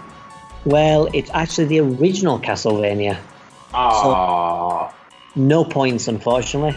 So, yeah, I mean, you've got things like Akumajo Dracula X, Akumajo Dracula Nocturne in the Moonlight, or whatever it is, for Symphony of the Night. So you've got variations, but Akumajo Dracula is effectively Dracula's castle, which is the name of the series. Okay. So this one, I mean, it should be easy to guess the series, but guessing the game could be a bit more difficult. So the next game is The Legend of Zelda Triforce of the Gods. Ryan, any clues? Legend of Zelda Triforce of the Gods. Is that Link to the Past? Okay. Steve, what do you think? That is Link to the Past. Matt? Well, I wouldn't have known. I would have guessed Zelda 2. But I'm sure that Stephen and Ryan are right. Yep, they are. Triforce of the Gods is A Link to the Past. Now, I apologise for this next one because I'm probably going to get the pronunciation wrong, which I probably should have just said in advance, to be honest. But the next one is Gekikami Ninja Den. Stephen, what do you think? I have no idea. Do you just want to guess a game? Nope. Gekikami Ninja Den. Nope, I got nothing. Matt? Just a wild guess. I'm going to go with Ninja Gaiden. Okay, Ryan? I was also going to go with Ninja Gaiden. You're all incorrect. Oh, well, how about that? It's TMNT, Teenage Mutant Ninja Turtles. So you get close with ninja, but the wrong type of ninja. This next one should be a little bit easier. I Love Donald Duck. Georgia Uno Hihu. Perfect pronunciation, I'm sure. Mats. It's got to be one of the Kingdom Hearts games. Kingdom Hearts 1. Okay. Ryan? I have no... So, I mean, I love Donald Duck. I would only assume, and only because you've talked about this game multiple times, that perhaps that would have been Quack Attack or Quackshot, I guess. Quack Attack was a series. Quack Attack was actually the N64 game, I think. So there is actually a game called Quack Attack. Stephen, any ideas? I don't know. DuckTales? I have no idea. Okay, Ryan's correct. It's Quackshot. Oh, wow, okay. Yeah. I mean, it had to be a Donald Duck game, at least. There's only so many Donald Duck games that I know about. Yeah. Next one is a little bit more obscure. In the Wake of the Vampire. Stephen, any ideas? The Wake of the Vampire. I got nothing. I can't think of anything. Okay. Ryan? I've got absolutely nothing unless it's that game that Castlevania was seemingly themed off of. And I can't remember the name of that game. But I think that was Japan only, so it doesn't matter. Okay, Matt. It's a very nice title, but I wouldn't have a clue what it translates to. Okay, Matt, you are probably the one most likely to get this. It's Master of Darkness on the Master System. Oh, right. So it's a Castlevania rip-off. That's a really good game, that is. It is. Okay, next one should be a little easier. Dynamite Decker. Stephen. Well, here it was called Die Hard Arcade. I'm not sure what the actual translation would be, but... Well, yeah, this is just the Japanese name. It's not the translation. It's what it was called in Japan. Okay. So, Die Hard Arcade? Yeah. Ryan? Oh, yeah, it's the Die Hard Arcade. We literally just talked about it. Yeah, this one's a little bit a couple minutes ago. Yeah. Matt? Yeah, Die Hard Arcade. Fair enough. Yep, everyone's correct. Die Hard Arcade, of course it is. I bet you're wishing that we didn't bring it up, like, a little while ago now, don't you? Not necessarily, because it means you've now got a point, Matt, so... Cool. Well, it's not too bad. Hooray! Right, the next one's a bit more difficult, because this one surprised me, because it's so different. Right, the name is Spintail, and I'll give you a clue. It was PS1 era. So PS1 and N64, I think. Matt, any clue? Well, if you say it was something completely different, then it's... Well, I mean, it does sort of fit. It's not completely different. It sort of fits, and you can see the connection, but the names are not connected. And you say it was on the N64 and PS1. I believe it was on the N64. Yeah, I'm sure it was on the N64 and PS1 for sure. I don't know, because when you said Spintail, I thought maybe Crash Bandicoot because he spins, but that's not that's a PlayStation exclusive, so I don't know. You're not far off the right track, to be honest. Ryan? I don't know how I know this, but it's Gex. Okay, Stephen? I didn't have any idea, so... Yep, Ryan's right. It's Gex. Enter the Gecko. It was probably covered in some YouTube video I watched. I'd say you're on the right lines with Crash Bandicoot, 'cause it's one of those mascot platformers. Mm-hmm. But yeah, it was a weird name in Japan. Okay, next one is going to be a little bit tricky for Matt, I think, but we'll see. Rockman Dash. Any idea, Matt? Rockman, those are the Mega Man games, aren't they? I don't know, you tell me. Dash? I don't know. Mega Man Base, whatever that one was called. Mega Man Bass, okay. Lion. No, Mega Man and Bass was Rockman and Treble. Rockman and Forte. Oh, it was Rockman and Forte. Treble's his dog. Yeah. Rockman Dash. Is it that weird kart racer? Whatever they called that? I mean, I don't have a name, but basically I know there was a weird spin-off game where it was like a Mega Man kart racer. And that's all I got. I don't know what that game was called. Mega Man Weird Kart Racer is your answer? That's my answer. Maybe it'll be worth half a point if it's right. Stephen? I'm gonna basically say the same thing as Ryan, just the Mega Man Racing, or whatever it was called. Yeah, I chose this one because Dash is quite misleading. It's Mega Man Legends. Oh, really? So it makes you think of dashing, running, racing. But yeah, it's just Mega Man Legends, Rockman Dash. Next one should be a little bit easier for Matt, so I'm going to choose him last. And I've also removed the number from the title, because it did contain a number which could make it a little bit easier. The name is Biohazard Last Escape. Stephen, would you like to hazard a guess? Would you like to biohazard a guess? Ah. Wait. That's a Resident Evil game, isn't it? I don't know, you tell me. My guess is it's Resident Evil. I just don't have an idea of which one. Do you want to make a guess? Potluck? I don't know. Code Veronica. I have no idea. Okay. Ryan? I do know that Biohazard is or the Resident Evil series in Japan. What was the name? It's a Biohazard what? Last Escape. I will go with Resident Evil Raccoon City, or Operation Raccoon City. Okay. Matt? It's Resident Evil 3. It's Resident Evil 3. Yep, correct. The name is Biohazard 3 Last Escape, which is why I didn't say the number. But yeah, presumably it's because it's Jill's escape from the city. I thought it was kind of fun that Resident Evil 7 was Resident Evil 7 Biohazard in Japan. It was Biohazard 7 Resident Evil. Yeah, and the only reason I was even close to knowing was because of Resident Evil 7. Yeah. Yeah, there you go. The final one might be a bit tricky. I'll give you a clue. It's an N64 game, and it's a game I like. But the name in Japan is Star Twins. So I'll start with you, Ryan. Any idea? I feel like I should know this. You can probably guess it. If you know the game, you can piece it together from the name. Star Twins. No, I've got nothing. Okay. Oh, no, wait. Is it Jetpack Gemini? Jetpack Gemini is your answer? I think so. I thought that was the N64. Okay. Steve? Jet Force Gemini.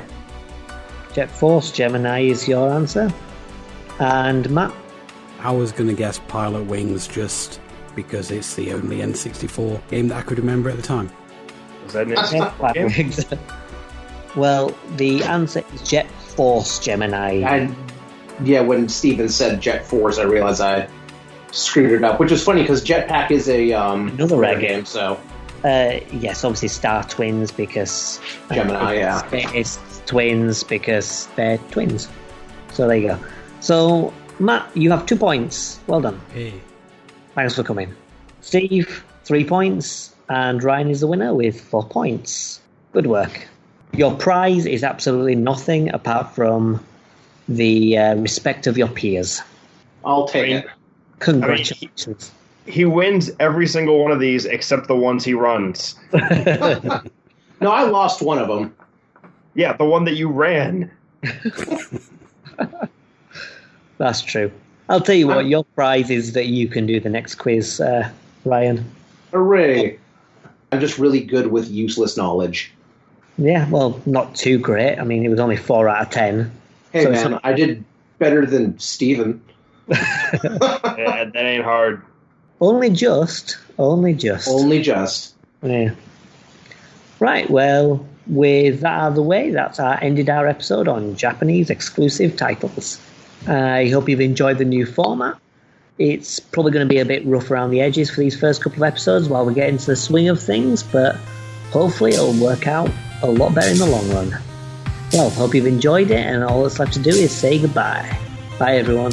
Bye. Goodbye. Bye.